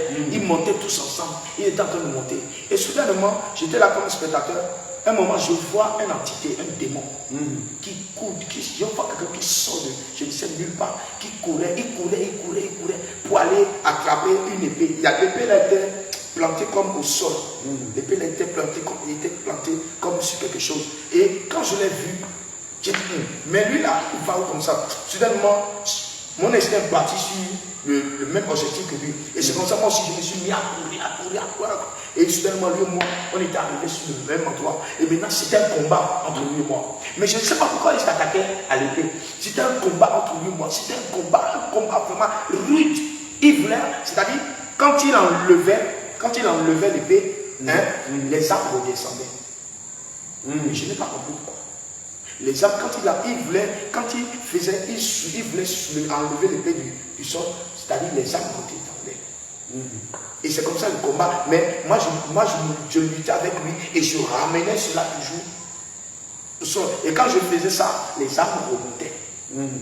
Et c'était comme ça entre moi. Combat terrible, c'était un combat. Et finalement, j'ai gagné ce combat-là. Et soudainement, les arbres étaient montés. J'ai vu comment les gens étaient montés. Ça montait. Et c'est comme si on aspirait. On aspirait. Et genre, et ça, les gens montaient. Les gens montaient d'une. Non, c'était fou. Ça montait. Et c'est après que je m'étais arrivé. Je me suis dit, mais je n'avais pas compris ce que le son voulait dire réellement. Mais c'est avec le temps que j'avais compris que le travail que le Seigneur m'a donné, le travail spirituel qu'il m'a donné, c'est ça qui donnait le fruit. Parce que les âmes étaient en train d'être. Alléluia. Gloire à Jésus. Et donc, bien aimé, les Écritures nous disent que la parole de Dieu est une épée à double tranchant. Alléluia. À double tranchant. Gloire à Jésus. Et donc, à un moment donné, lorsque l'homme de Dieu pouvait voir le combat, pendant que l'épée est en train de s'enfoncer, le démon veut retirer. Là, ça symbolise ici la parole de Dieu. Si la parole de Dieu est enseignée, la parole de Dieu est transmise, voilà, automatiquement les âmes seront prêtes pour être enlevées. Alléluia. Mais si le diable réussit à détourner la parole, à enlever la sainte doctrine, à enlever la parole de Dieu dans les cœurs, alors les âmes, il n'y aura pas l'enlèvement pour eux. Mon même moment, Dieu voulait montrer ici un événement majeur qui va se produire. Et donc, Dieu n'a pas toujours manqué de nous signifier ça dans les Écritures. Je vais d'abord lire un passage de Dieu. Dans Job 33, à partir du verset 14, voilà, parce que certaines personnes peuvent négliger les songes. Il est écrit, Dieu parle cependant, tantôt d'une manière, tantôt d'une autre, et l'on y prend point garde. Il parle par les songes, par des visions nocturnes, car les hommes sont livrés à un profond sommeil, car ils sont endormis sur leur couche. Alors il leur donne des avertissements et met le sceau à ses instructions, afin de détourner l'homme du mal et de le préserver de l'orgueil. Alléluia. Et donc, bien aimé, le Seigneur, effectivement, par ce songe, lui faisait comprendre que l'enlèvement aura lieu. L'enlèvement aura lieu. Le Seigneur viendra pour retirer son église. Alléluia. Comme il est dit ici, dans 1 Thessaloniciens, chapitre 4, à partir du verset 15, je l'ai lu, il dit, voici en effet ce que nous vous déclarons, après la parole du Seigneur, nous les vivants, d'après la parole du Seigneur, nous les vivants restés pour l'avènement du Seigneur, nous ne devancerons pas ceux qui sont morts. Car le Seigneur lui-même, à un instant, le Seigneur lui-même, à un signal donné, à la voix d'un archange et au son de la trompette de Dieu, descendra du ciel, et les morts en Christ ressusciteront premièrement. Ensuite, nous les vivants qui serons restés, nous serons tous ensemble enlevés avec eux sur des nuées et à la rencontre du Seigneur dans les airs. Et ainsi nous serons toujours avec le Seigneur. Consolez-vous donc les uns les autres par ces paroles. Alléluia. Et donc, bien aimé, le Seigneur est en train de nous faire comprendre ici que l'enlèvement aura lieu. Alléluia. L'enlèvement aura lieu. Et pour cela, il devait annoncer sa parole, malgré les combats du monde des ténèbres, qu'il luttait pour que sa parole ne soit pas annoncée. Alléluia. D'où maintenant le monde des ténèbres voulait enlever l'épée et lui maintenant ne faisait que l'enfoncer. Donc il devait annoncer la parole de Dieu pour préparer l'église pour le jour de l'avènement du Seigneur Jésus-Christ. Et c'est une tâche que le Seigneur donne à ses élus que nous sommes, à ses enfants. Nous devons veiller à annoncer la parole pour préparer l'épouse. Alléluia. Pour ce grand jour. Pour ce grand jour où le Seigneur reviendra pour enlever ses enfants. Et donc, bien aimé, toi qui nous écoutes, et qui est encore trempé dans cette vie, qui n'honore pas Dieu, sache que si le jour la trompette va sonner pour que l'enlèvement ait lieu, le jour la trompette va sonner, si la trompette sonne et ça te prouve dans la masturbation, si la trompette sonne, ça te prouve dans l'alcool, si la trompette sonne, ça te prouve dans le vol, dans le mensonge, sans que tu n'aies terminé tes restitutions. Bien aimé, si la trompette sonne et ça te prouve dans des boîtes de nuit, en train de célébrer la Noël, les fêtes païennes qui n'honorent pas Dieu, bien aimé, tu n'entreras pas au ciel. Tu n'entreras pas au ciel. Et toi qui es assis de manière, avec tout l'orgueil en fait, toi qui es assis avec l'orgueil disant que Dieu regarde seulement au cœur, à cause des enseignements des faux pasteurs dont leur église sont remplies des serpents, des démons, comme il pouvait le dire dans son témoignage. Et donc, bien aimé, sors de là, sors du raisonnement. Les temps sont finis. Les serviteurs du diable ne pourront pas t'enseigner la vérité pour que ton âme soit sauvée. Ils vont toujours te dire ce que tu aimeras entendre afin que les dîmes et les offrandes continuent à être dans leurs églises. Voilà, à remplir leur église. Pour eux, c'est l'argent. Voilà, ce n'est pas le salut de vos âmes. Mais nous qui servons Dieu, nous savons bien que si nous ne disons pas la vérité, nous-mêmes nous n'allons pas entrer dans le royaume des cieux. Raison pour laquelle nous sommes tenus de vous annoncer la vérité. Quoi que cela puisse nous déplaire, on se doit de vous dire la vérité. Parce qu'en vous racontant des mensonges, on se condamne et on vous condamne également. Et comme nous, on a la crainte de Dieu et qu'on va entrer au ciel, voilà pourquoi on est tenu de vous dire la vérité. Et donc toi qui raisonnes encore, bien aimé, toi qui raisonnes encore, fais attention à toi. Fais attention à toi. Car tu ne connais pas le jour de ta mort. Ne pas pleurer après, disant qu'on ne t'a pas dit. Si tu écoutes ceci, c'est l'appel du Seigneur qui te tend la main pour te demander de te repentir, de venir à lui. Oui, homme de Dieu. Oui, et c'est comme ça, dans le travail que le Seigneur m'a donné, j'étais toujours en train de continuer dans ça, toujours le jeûne, la prière et tout ça. Amen. Et c'est comme ça, un jour, le Seigneur me prend et il m'a amené sur, sur une page. Et c'est comme ça, il me montre un ministère. Ce ministère-là, je vois que ils sont pleinement dans la sainte doctrine.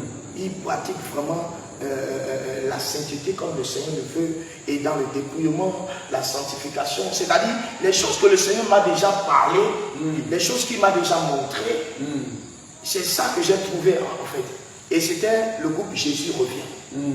Ils étaient vraiment, c'était vraiment ça en fait. Tout ce que le Seigneur attendait de son peuple, c'était vraiment ça, cette église-là. Et j'étais tout le temps connecté à eux. J'étais tout le temps connecté à eux. Leurs enseignements, comment ils fonctionnaient. C'était quelle année? C'était dans les années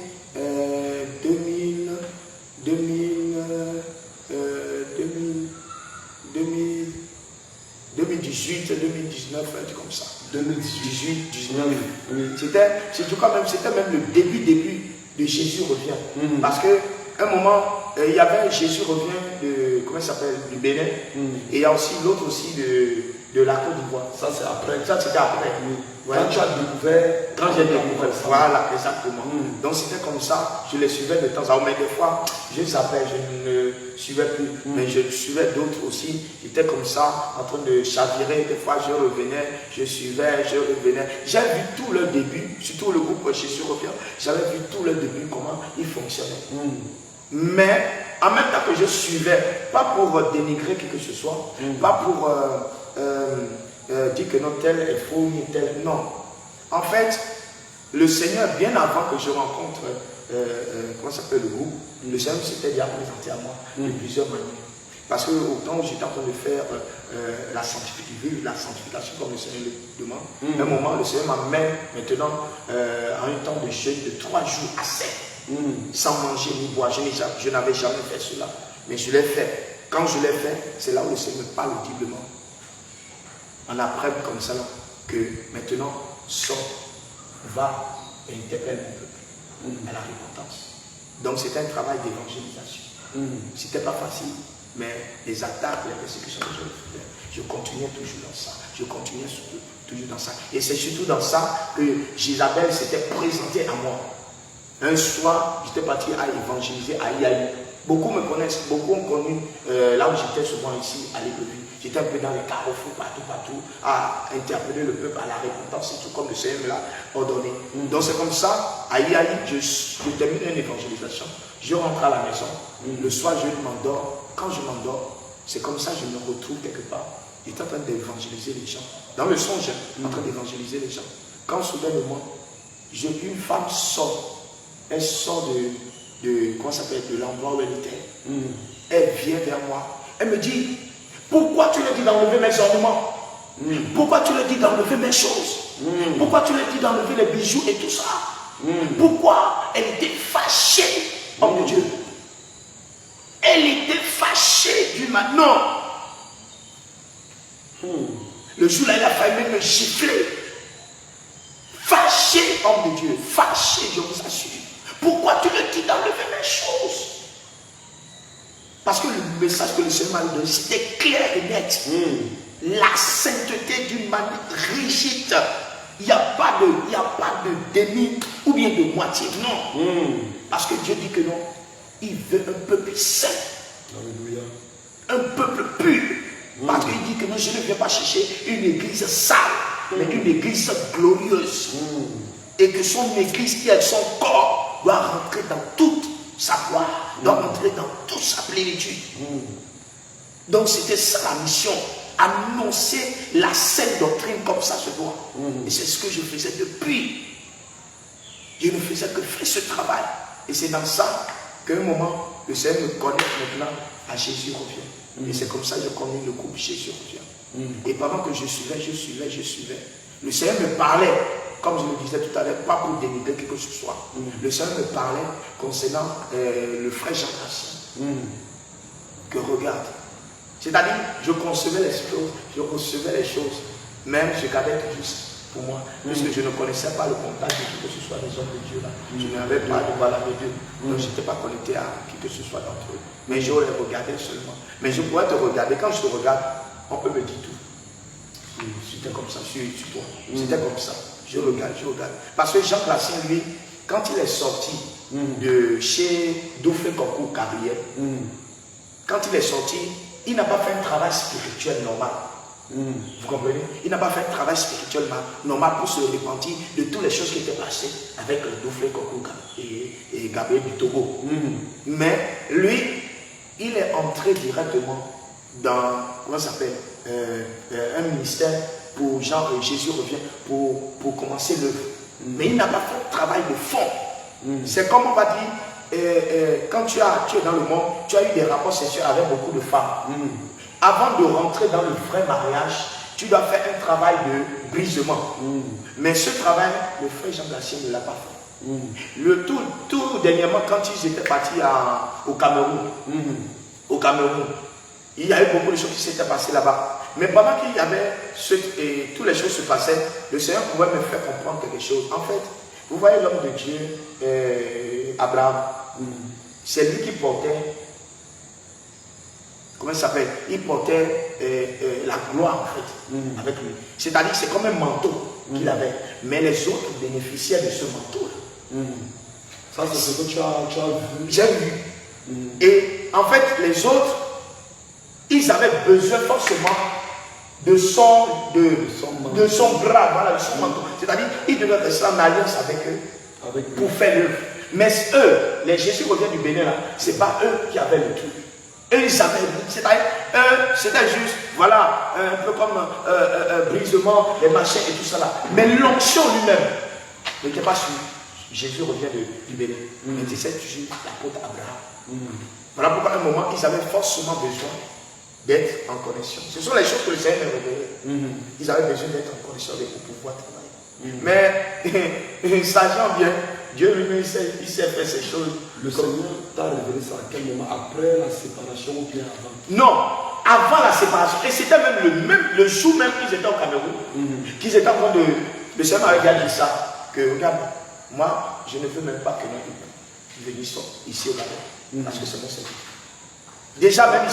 Déjà même en connaissant le Gabon ici, ils avaient même, en fait les entités d'ici avaient déjà même des plans contre l'apôtre Abraham. S'il n'est pas venu depuis, c'est le Seigneur lui-même qui est en train de lui. Donc les entités spirituelles d'ici oui, avaient la rage contre l'apôtre Abraham. Donc, parce qu'ils savaient que son entrée ici va déclencher beaucoup de choses. Mais les autres qui sont arrivés là, ils n'avaient pas les choses. Ils n'avaient pas le sacerdoce là avec eux. Mais celui qui l'avait, c'était l'apôtre Abraham. Et c'était comme ça. Je suivais le Seigneur me révélait. Le Seigneur me parlait beaucoup de choses. Même un jour, je devais aller à l'évangélisation. J'étais là à la maison, c'était un midi. Un moment, un doute était venu dans mon cœur. J'étais dit, Seigneur, à cause d'un rouge à lèvres, à cause d'un faux cheveu, à cause des maquillages, à cause des faux ongles, à cause de ce quelqu'un va aller en enfer. J'étais là pour me poser des questions. Puisque quand j'allais avant à l'évangélisation, les gens m'attaquaient. Vous voyez, on m'attaquait. Oh, ton évangélisation c'est une faux, ton message c'est un faux message, machin. On m'attaquait. Mais j'ai compris que c'était les mêmes. Donc c'était comme ça. Un midi, j'étais à la maison, j'étais allongé. J'ai dit que je vais faire une petite sieste avant d'aller à l'évangélisation. Parce que c'était un samedi. Quand j'étais là, je me suis allongé seulement. Petite sieste là. J'ai dit, je vais juste faire petit sieste. J'étais plongé dans un profond sommeil. Et le Seigneur l'a toujours fait avec moi comme ça. Il me fait plonger dans un profond sommeil.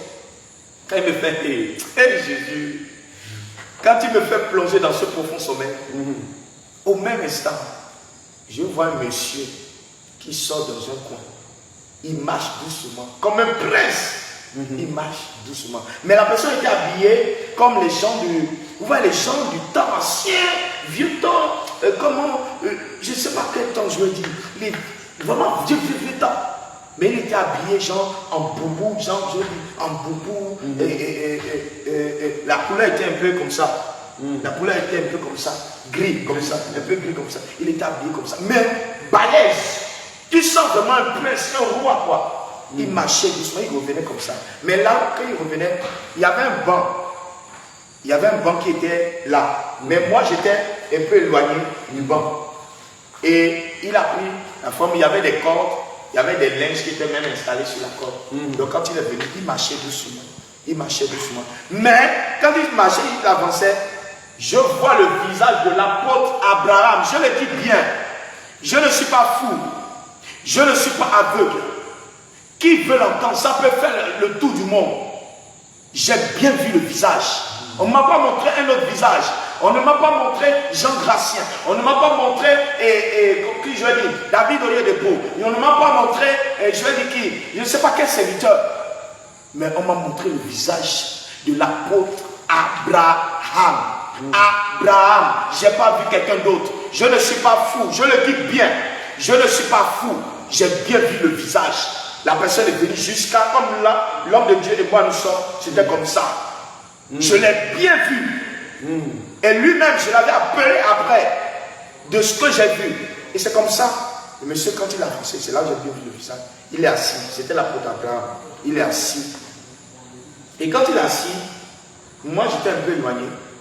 Je lui disais, j'ai commencé à le réprimander. Regarde ce qui se passe. J'ai commencé à le réprimander. Le premier, la repentance, à se repentir de tout péché. C'est moi qui est en train de le réprimander, lui. Le premier à se repentir de tout péché. Même les péchés de 4 ans. Et le deuxième, le dépouillement intérieur-extérieur. Pendant que j'étais en train de réciter ces choses, la personne qui était assise, l'homme de Dieu, apôtre Abraham, il faisait ça. Pendant que j'étais en train de le réprimander, dans le rêve, je le réprimandais sévèrement. Il était en train de faire seulement ça. Et il souriait. Il souriait. Le sourire là, je ne peux jamais, au grand jamais me tromper. Je connais le sourire de l'Éternel. C'est comme ça qu'il me fait souvent. Il souriait, c'est-à-dire qu'il avait un sourire spécial que moi je dois reconnaître. Et pendant que je suis en train de le réprimander, lui il était seulement comme ça. Il souriait. Et quand j'ai fini, il dit le troisième, la sanctification sans laquelle personne ne fait. C'est moi qui t'ai envoyé le recommander. Quand j'étais en le premier, c'était. Il dit la repentance. À se repentir de tout péché. Même les péchés de l'âge. Quand on dit que la connaissance du bien et du mal commence à l'âge de 4 ans. Parce que quand tu commences à avoir 4 ans, la connaissance du bien et du mal commence à être en toi. Et il dit le deuxième, le dépouillement intérieur, extérieur. Et il dit maintenant le troisième, la sanctification. La sanctification. Donc j'étais en train de réprimander l'apôtre Abraham dans le rêve. Et quand j'ai terminé, lui-même a fait ça. Il était en train de sourire. Mais il ne me parlait pas. Il ne me parlait pas, l'apôtre Abraham. Il ne m'a rien dit. Mais seulement il était comme ça. Et tu dis que le sourire en question. Mais le sourire en question, je reconnais. Oui. C'est le sourire de l'Éternel. Qu'il a l'habitude de te faire quand il est même venu sur terre. Homme de Dieu, je vais vous raconter ça là tout à l'heure. Il est même venu sur terre me rendre visite. Je vais donner une parenthèse. Amen. Et donc, peuple de Dieu, vous qui nous écoutez, il a bien dit ceci. Avant ce songe de la réprimande là, il est d'abord en train de se poser la question comment est-ce que quelqu'un peut partir en enfer à cause des boucles d'oreilles et à cause de ceci et à cause des boucles d'oreilles, des faux cheveux et tout. C'est ça qui fait en sorte que le Seigneur lui montre donc cette vision-là, comme elle est en train de parler à l'apôtre Abraham comme s'il réprimandait, mais lui en retour il est en train de rire, mais il dit qu'au travers de ce sourire, c'est le sourire que le Seigneur a l'habitude d'avoir quand il se révèle à lui. Et donc on comprend par là qu'en réalité, c'était en fait lui que le Seigneur est en train de faire comprendre que je suis dans le dépouillement. Le dépouillement que tu veux minimiser là pour dire que est-ce que quelqu'un parle en enfer à cause des boucles d'oreilles ou des faux cheveux? C'est lui en réalité que le Seigneur voulait faire comprendre le mystère. Il voulait faire comprendre que je suis effectivement dans ce message-là. Parce qu'en effet, plusieurs ne supportent pas ce message. Comme la parole de Dieu le dit dans 2 Timothée 4, à partir du verset 3 jusqu'au verset 4. Voilà qu'il dit. Car il viendra un temps où les hommes ne supporteront pas la saine doctrine, mais ayant la démangeaison d'entendre des choses agréables, ils se donneront une foule de docteurs selon leur propre désir, détourneront l'oreille de la vérité et se tourneront vers les fables. Et donc, ce message que vous ne supportez pas, il a si bien dit, quand il sortait évangéliser, selon l'instruction que le Seigneur lui donnait, il a vu une femme qui apparaissait et cette femme était furieuse du fait qu'il demandait aux gens de se dépouiller des faux cheveux, de maquillage, des fonds de teint, de toutes ces choses que nous vous prescrivons dans le réveil international. Et pendant qu'il était en train de dire ça, cette femme-là était furieuse, voulant même gifler si cela lui était possible. Et donc cette femme-là n'était rien d'autre que Jézabel. Pour connaître Jézabel, allez dans 2 Rois 9 à partir du verset 30. 2 Rois 9 à partir du verset 30. C'est Jézabel qui mettait les fards à ses yeux et qui se parlait la tête avec les faux cheveux. Elle se mettait au niveau de la fenêtre pour tenter de séduire Jéhu. Et donc bien aimé, c'est Jézabel. Et cependant, dans ce passage à partir du verset 30 jusqu'au verset 36, 2 Rois 9 à partir du verset 30 au verset 36, on nous fait comprendre que Jézabel était morte. Mais quand on revient encore dans le livre d'Apocalypse 12, le verset 20, le Seigneur est en train de réprimander l'église de Thyatire du fait qu'il laissait la femme Jézabel qui se dit prophétesse enseigner et séduire. On comprend ici que si Jézabel fait surface ici, il s'agit de toute femme qui marche dans la séduction. Voilà, avec les faux cheveux, les maquillages, toutes ces choses qu'on vous dit là, ce sont telles que le Seigneur appelle encore Jézabel de nos jours. Vous êtes animé de cet esprit-là qui continue d'agir. Et donc lui, pendant qu'il était en train de douter, le Seigneur lui fait donc voir cette révélation-là pour lui faire comprendre que je suis dans le dépouillement. Je suis dans ce que toi tu veux rejeter, dans le dépouillement du corps, dans le dépouillement du cœur et du corps. Et je suis dans la sanctification. Et donc le Seigneur lui parle de ça. Vous qui êtes dans les églises, les salles d'attente de l'enfer, voilà, sortez de là. Et donc, homme de Dieu, tu étais en train de nous dire qu'il était en train de faire ce sourire-là et que ce sourire-là, il dit quelque chose. Oui, parce que en fait, ce sourire était comme un point de contact entre lui et moi, afin de le reconnaître, que c'est lui. Parce que bien avant ça, j'étais un soir, quand je devais avoir entre 20 ans, 21, 22 en tout cas. Je revenais un soir du boulot, je rentrais à la maison. Ce jour, j'étais tellement... C'était le temps où je vivais une persécution pas possible. Des fois, je restais au moins 4 jours sans rien manger, sans rien mettre dans la bouche. J'avais une vie de souffrance. Je ne comprenais pas les choses. Pourquoi ça, tout ça là m'arrivait? Pourquoi tout ça là dans ma vie? Pourquoi toutes ces persécutions? Pourquoi ceci et tout ça là? Je n'avais pas de vie. Je n'avais même pas une vie en tant que tel qu'on va dire que non. Donc voilà. Des fois j'étais dans la rue. Je dormais dans la rue auprès des caniveaux et tout ça. Je n'avais personne. Pourtant mon père, ma mère vivait. J'avais des oncles et tout ça. Mais j'étais rejeté de tout le monde. Rejeté de tout le monde. Mais s'il y a une personne, homme de Dieu, pour qui je sais que je peux tomber et que je peux me relever. Seigneur Jésus. Sois fortifié.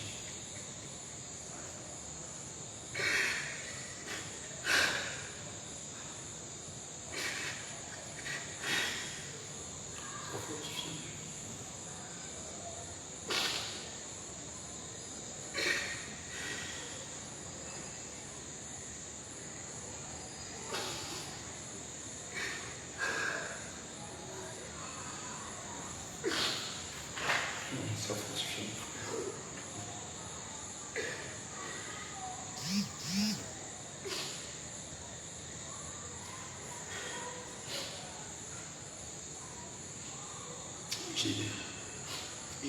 Jésus était vraiment tout pour moi. Pendant que tout le monde m'a jeté, pendant que tout le monde m'a rejeté. Le Seigneur Jésus était celui qui a pris soin de moi jusqu'à ce jour. Jusqu'à aujourd'hui même. Ma famille me déteste. À cause de ce temps, je ne comprends pas.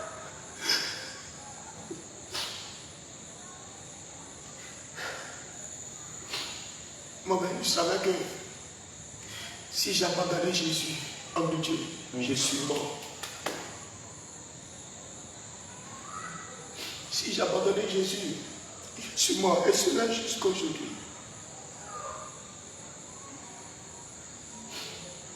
Si je n'avais pas Jésus dans ma vie, plusieurs fois ils sont venus me chercher. Ils sont venus me chercher pour m'amener. Plusieurs fois, ils ont voulu me tuer dans le sommeil. Des fois, ils venaient dans le sommeil, ils venaient me trembler. Mais le Seigneur m'a toujours assuré que tu ne mourras pas. Tu ne mourras pas. Il y a un autre mot qu'il a l'habitude de dire aussi. Le juste vivra par la foi. Si ce n'est pas, tu ne mourras pas. Le juste vivra par la foi. Des fois, je le faisais exprès. Je laissais des fois ma Bible ouverte, des fois sur la table, parce que des fois, le Seigneur me balance. Et quand je m'approche comme ça, je vais prendre la parole au même instant. Il me met en connexion avec lui, il savait que c'est lui. C'est-à-dire des réponses, des fois, c'est là où je me trouvais. Et j'étais dans la méditation comme ça, la prière, la méditation. C'était comme ça, je vivais comme ça. Rejeté de tout le monde, je n'avais personne. Pourtant, j'avais un père, j'avais une mère. Les autres étaient bien, on s'occupait, vraiment c'était... Mais ton père, ta mère, t'avais rejeté. En fait, il ne s'occupait pas. En fait, j'étais comme... Il ne se souciait pas de moi. Pourtant, mon père, c'était quelqu'un qui était riche. Il était celui que le Seigneur a béni dans la famille. Mais lui, il s'occupait des enfants des autres. Pour d'avoir oublié les siens. En fait, il a été travaillé. On a travaillé. Et le truc était qu'il va s'occuper seulement des enfants. Mais les siens même. Et c'était comme ça. Le jour-là, je redescendais, comme je le disais. Je revenais du boulot. J'étais triste. Vraiment triste, homme de Dieu. Je n'avais que les pensées de suicide. Je cherchais même comment faire même. Et quand je... Ce qui est bizarre, c'est-à-dire quand je pense à telle chose, genre comment faire pour partir. Quand je prends par exemple, si je prends un médicament, si par exemple, je me disais, et si je prenais les médicaments, je buvais les médicaments. Au moins ça pourrait passer, mais le final, puisque je connaissais déjà la vérité, même si tu te tues toi-même, tu vas te retrouver toujours en enfer. Vous voyez? Quand je me suis, je dis, et si je pars à l'hôpital, je demande à un docteur de m'injecter quelque chose pour que je puisse partir. Mais le point final, c'est toujours, c'est l'enfer. Il n'y a que Dieu lui-même pour t'appeler, pour te retirer. Et voilà, les choses peuvent se passer. Mais si c'est toi-même qui te tue, tu meurs, tu vas en enfer. C'est clair. Parce que tu as une prière. Exactement. Et c'était comme ça. J'étais en train de penser, cogiter. Et j'avance. Je vois un fou. Homme de Dieu. Un gars. Il ne savait pas. Je passais comme ça. Mais lui, il était là, dos tourné, en train de fouiller dans la poubelle. Fouiller dans la poubelle. Quand soudainement, une autre personne, genre, moi je ne m'occupais même pas des voix, ni de qui que ce soit. Mais moi, je voyais seulement le fou de voix. Mais avant la poubelle, il y avait une voix. C'était à Paquito, à Louis. Il y avait une voix, il y avait Gabon Père.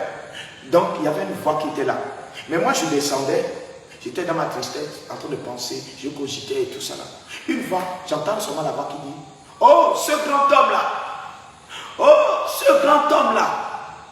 Après la troisième, quand la personne disait, oh, ce grand homme-là! Après, je tourne comme ça, je regarde, je le vois, il me dit, moi d'abord, je fais ça. Qui? Moi. Il dit, oui, toi. Moi, je regarde à côté et tout ça. Il dit qui? Moi. Il dit oui, je dis c'est toi. C'est toi. Soudainement, quand il a fini, le fou, lui maintenant, il se retourne vers moi. Au même instant que l'autre aussi, le fou maintenant, il se retourne vers moi. Moi, j'ai un moment, j'ai peur. J'ai dit, oh, pourquoi lui, il s'avance vers moi comme ça et tout? Le fou me fait, hey Jesus, oh Jésus, le fou me regarde. Il me regarde pas. Moi, si je le regarde, il me regarde pas. Il fait ça. Quoi? Tu ne me reconnais plus. Tu ne me reconnais plus. Et il a eu le même sourire. En fait, c'est comme un lien. Je ne pourrais jamais me tromper. Le même sourire là. Il sourit genre. Oh, tu ne me reconnais plus. Le sourire que tu avais eu dans le songe où tu voyais. Exactement. Exactement. Le même sourire encore. Après, moi, il a fait comme si je l'évitais quoi. Genre, oh. Et tout ça, et soudainement je traverse, homme de Dieu, Dieu m'entend. Au même instant que je traverse pour aller de l'autre côté, dès que je fais 2-3 pas, j'entends la voix de l'Éternel dans mes oreilles. Penses-tu que je ne puisse venir moi-même t'apporter un message? Homme de Dieu, à l'instant que j'ai entendu la voix de l'Éternel, à l'instant T. En fait, c'est un truc de tic-tac.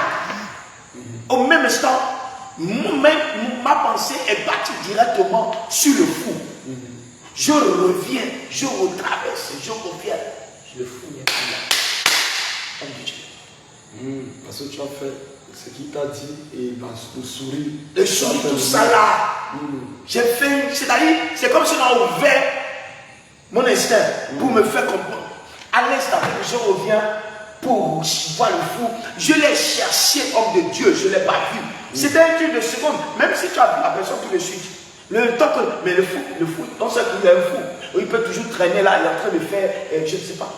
Le temps que je reviens, je n'ai pas trouvé. homme de Dieu, j'ai cherché, je suis monté, je suis redescendu, j'ai fait ça. J'ai même posé la question à certaines personnes, mais vous n'avez pas vu le fou qui est? Ils ont dit non, on n'a pas. Homme de Dieu, Oui. j'allais poser une question.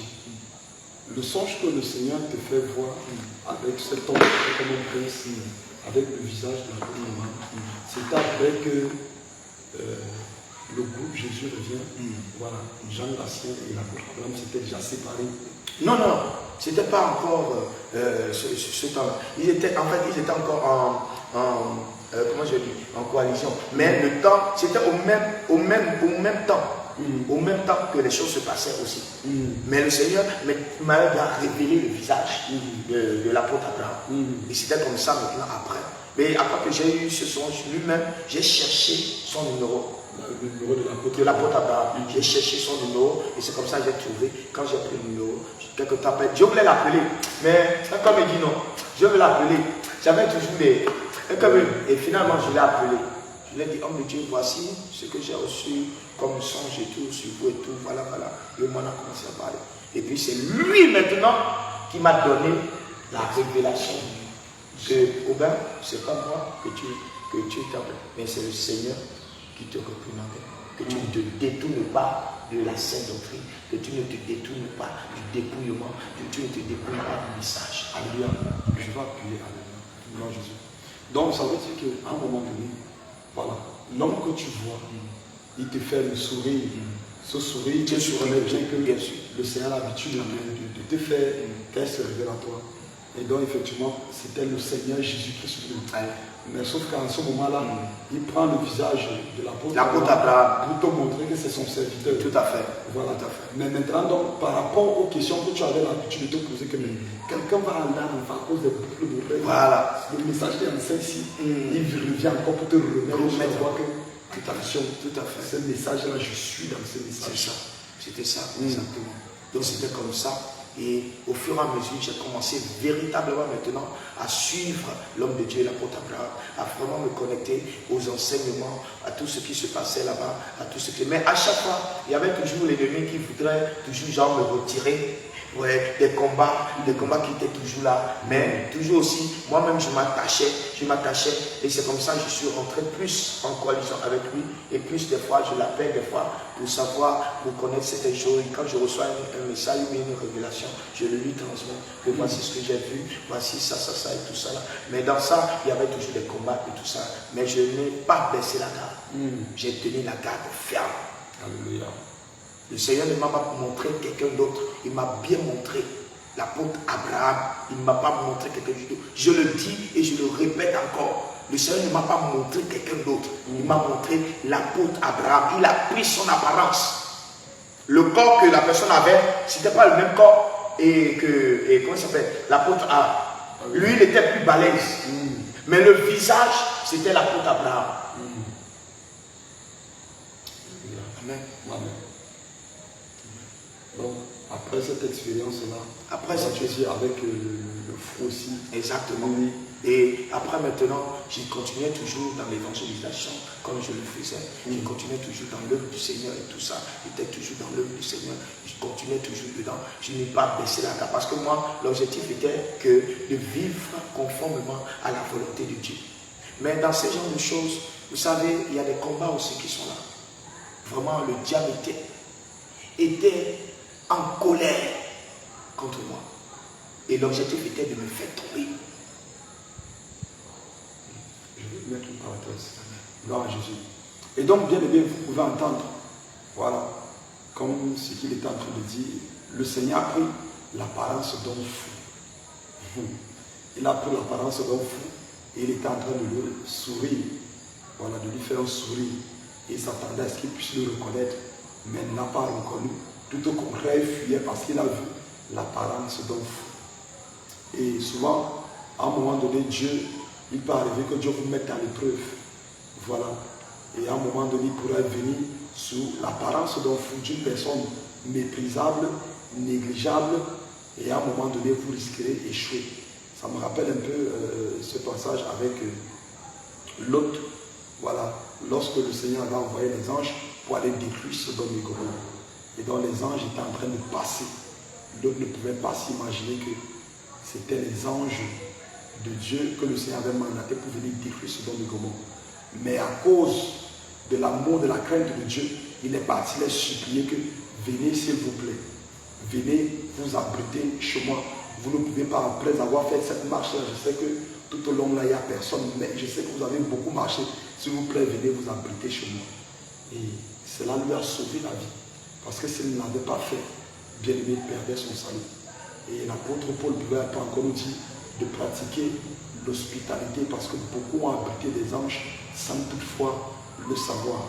Et donc, bien-aimé, je vous le dis, faites le bien tout autour de vous. Avant de faire le bien, ne regardez pas l'apparence de quelqu'un. Parce que le Seigneur souvent prend l'apparence d'une personne humble. Voilà, une personne que facilement vous allez mépriser. Bien évidemment, un jour peut aussi arriver, il pourra venir étant comme une personne bien habillée. Et si maintenant, à un moment donné, vous êtes quelqu'un de pas rempli d'amour, vous allez échouer. Vous allez échouer. Il ne faudrait pas qu'il en soit ainsi. Donc, ayez de la sagesse. Et donc, apprenant cette apparence, le Seigneur voulait effectivement lui faire comprendre qu'il est même dans des choses humbles. Voilà, qu'il ne méprise pas, qu'il ne juge pas selon l'apparence des gens, c'est-à-dire de regarder, de considérer les personnes, même s'ils ont l'air d'être déployés, même s'ils sont fous, qu'ils fassent du bien, qu'il accorde l'importance à tout ce qu'il peut voir tout autour de lui, qu'il ait du discernement. Gloire à Jésus.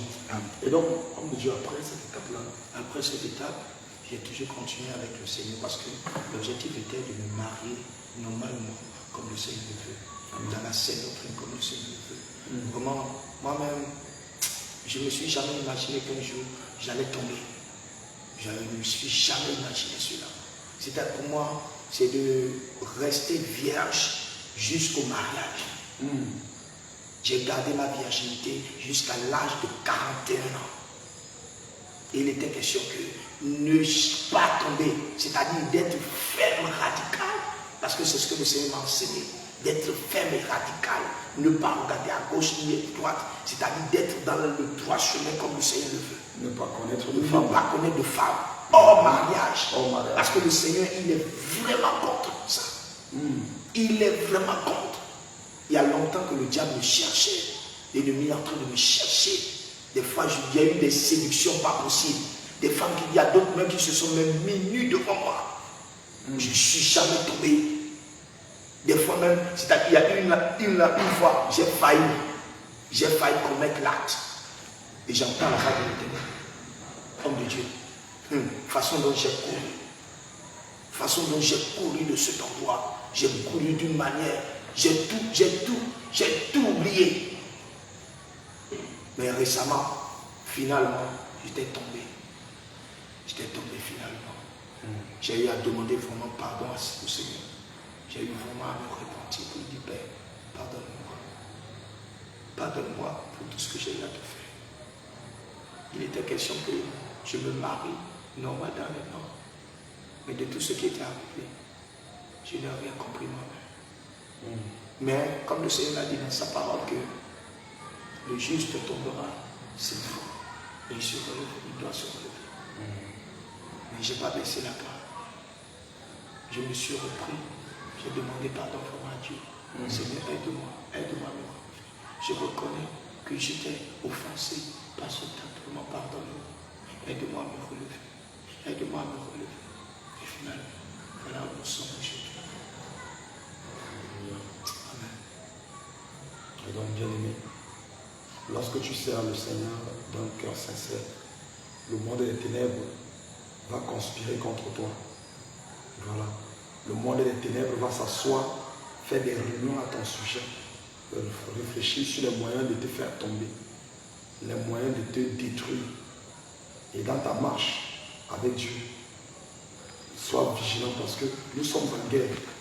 Ce n'est pas, c'est une guerre spirituelle, pas visible à l'œil, mais le combat est là. Beaucoup seront surpris au jour de l'avènement du Seigneur Jésus-Christ. Beaucoup seront surpris. Et donc, bien aimé, vous avez pu suivre. Tu disais que il y a un temps, tu faisais comprendre que lorsque tu as connu le groupe, voilà, parce que lorsque tu as connu, voilà, Jésus revient, lorsque l'apôtre était encore lié à Jean, lorsqu'il était en train de travailler, le Seigneur t'a révélé qu'il y avait une gloire sur l'apôtre. Exactement. Et que les autres bénéficiaient de cela. Ils bénéficiaient de en fait, lui, c'est lui qui en fait, il avait un manteau de bénédiction, c'est-à-dire, je ne sais pas comment expliquer cela. C'est par exemple, on ne peut pas mélanger le nouveau vin avec l'ancien. Vous comprenez? Si on mélange les deux ensemble, il y aura une... Vous comprenez? En fait, l'apôtre Abraham, il a une onction que Dieu a déposée sur lui. Vous comprenez? Mais les autres, ils n'ont pas cette onction-là. Je le dis et je le répète. Je sais ce que le Seigneur m'a révélé. Je ne parle pas pour dénigrer qui que ce soit. Et le Seigneur Jésus-Christ m'entend. Je ne parle pas pour dénigrer Jean Gracien. Jean Gracien, c'est notre frère également. C'est un fils du Seigneur. Mais celui que le Seigneur a vraiment choisi, c'est l'apôtre Abraham. Mais les autres, ils bénéficiaient seulement de ça. Vous voyez? Parce qu'il y a de sa grâce. Donc ils avaient besoin ils avaient besoin en fait de lui. Vous comprenez? Il y a des délivrances que nous faisons. Tu vas faire la délivrance, tu vas faire la délivrance, tu vas faire. C'est tellement, oui, il y a quelque chose qui va se passer. Mais quand le véritable se met, c'est en un truc, pouf. Vous comprenez? Donc eux, ils avaient besoin de lui pour faire une coalition, pour que l'œuvre soit debout. Quand à un moment je vois sur les réseaux sociaux comment les deux il y a eu du clash entre Jean Gracien en train de sortir beaucoup de choses et tout ça. Des fois je suis sur le réseau, je rigole. Je vous assure, je rigole, je regarde les rigole. J'ai dit, ce frère-ci n'a pas encore compris. Il n'a pas encore compris. Et j'ai entendu d'autres choses aussi. Beaucoup de gens racontaient beaucoup de choses concernant l'apôtre Abraham. Je dis, en tout cas, Seigneur, que ta volonté soit faite. C'est le temps. C'est le temps qui révélera toutes choses. Alléluia. Si une bouche dit, deux bouches dit, trois bouches dit la même chose, c'est que c'est la vérité. Vous voyez? C'est la vérité. Si c'est que c'est une seule bouche qui dit et que les autres bouches deux autres bouches sont contre, c'est que. Mais si une a dit, d'autres ont reçu que, voilà, on a montré que c'est l'apôtre Abraham. D'autres ont reçu aussi, on a montré que c'est l'apôtre Abraham. C'est que finalement, effectivement, tellement de témoignages en nous. Finalement. Tellement de... Parce que le nombre de témoignages que j'ai bien entendu concernant l'apôtre Abraham, c'est énorme. Que c'est lui que Dieu a choisi. Alléluia. Amen. Et donc, bien aimé, honnêtement, ça fait partie un peu de ces choses-là, une de ces choses qui m'a fait venir prendre le réveil.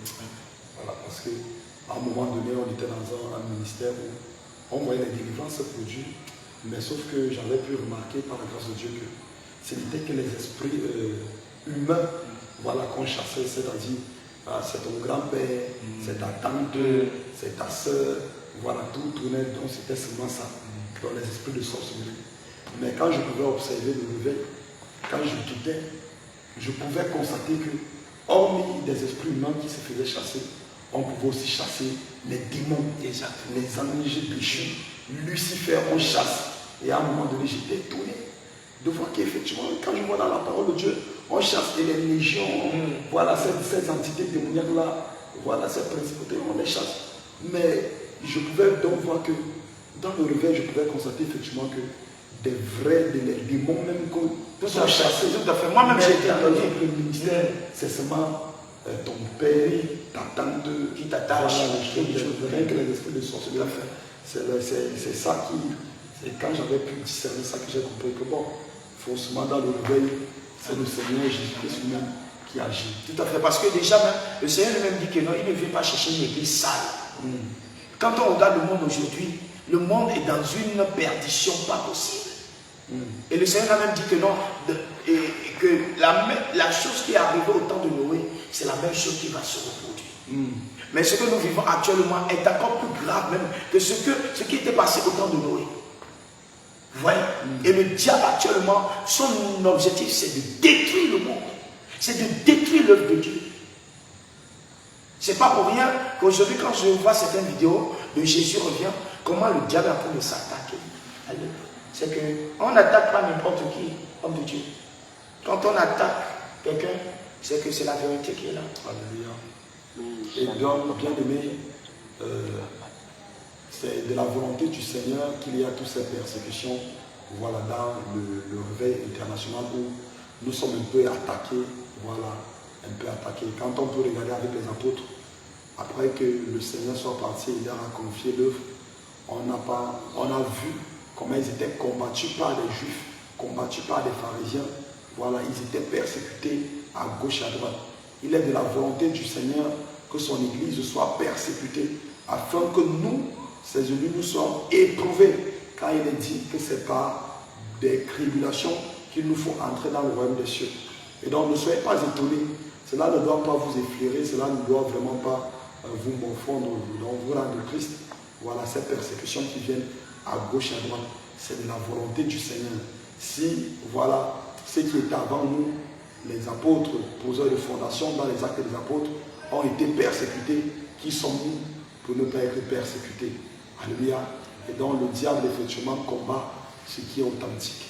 Et donc ça, c'est comme gloire à Jésus.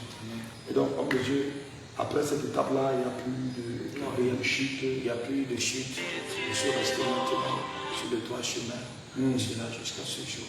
Vraiment, il est pour moi que j'ai connu la vérité. Et qu'il n'est plus question de tomber, de retourner dans mes folies, et de marcher conformément à la volonté de Dieu comme il a toujours voulu pour ses enfants.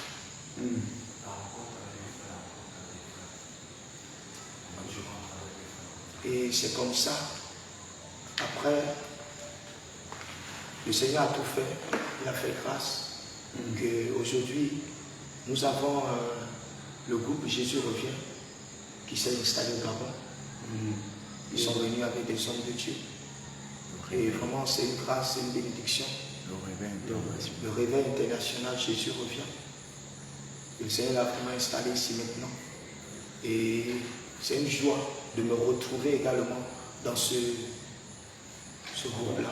Ah mon Dieu, ça veut dire que lorsque tu avais d'abord, après la vision que le Seigneur t'avait donnée, lorsque tu avais contacté l'apôtre avant, bon, tu n'étais pas encore dans l'église. Non, je n'étais même pas. Tu suivais juste. Je suivais seulement en ligne. Je regardais seulement toutes les choses qui se faisaient à Bassam. C'est comme ça ils appelaient le lieu. Bassam. Jésus revient international de Bassam. Donc je regardais tout en live. Le culte, je le faisais avec eux parce qu'à un moment, le Seigneur m'a sorti des églises. Lui-même m'a sorti totalement des églises. J'étais un moment à la maison. Je ne partais plus dans les églises, mais j'étais dans Jésus revient. Je suivais tout chez moi à la maison. Je n'avais pas un autre endroit où j'allais tout ça. Non. Je savais que Jésus revient, que je suivais. Et il y a même d'autres personnes que j'avais orientées vers Jésus revient. Que voilà, c'est le seul qui est actuellement en place avec qui Dieu est en train de travailler. Donc, c'est comme ça, ainsi de suite. Et jusqu'à aujourd'hui, vraiment, je bénis le Seigneur que Jésus revient, est venu maintenant ici au Gabon.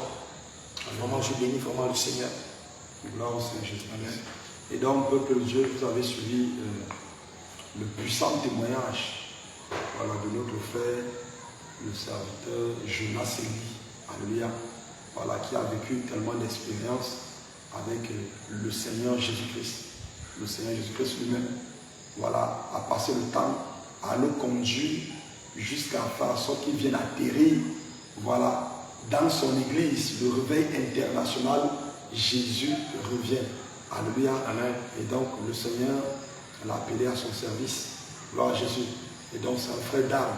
Nous sommes là pour combattre pour la gloire du Seigneur Jésus-Christ de Nazareth. Et donc, toi qui nous écoutes et qui es encore trempé dans la boue du péché, la masturbation, la fornication, le vol, l'adultère, l'ivrognerie, voilà, toi qui es encore dans le jézabélisme, qui met les faux cheveux, le maquillage, et qui met les mini-jupes, les collants, les mini, les sexy, les soutiens rambourés, les faux cheveux, voilà, et toutes ces autres choses, Répands-toi. Répands-toi sincèrement parce que Dieu n'est pas dedans. Répands-toi sincèrement parce que Dieu n'est pas dedans. Et toute église qui tolère ces choses-là, bien aimé, le Seigneur n'y est même pas. Le Seigneur n'y est même pas un peu. L'assemblée des saints là, ce n'est pas pour les mondes. Voilà, l'assemblée des saints, c'est pour les élus du Seigneur. Ceux-là qui ont été sauvés, sanctifiés pour le Seigneur Jésus-Christ.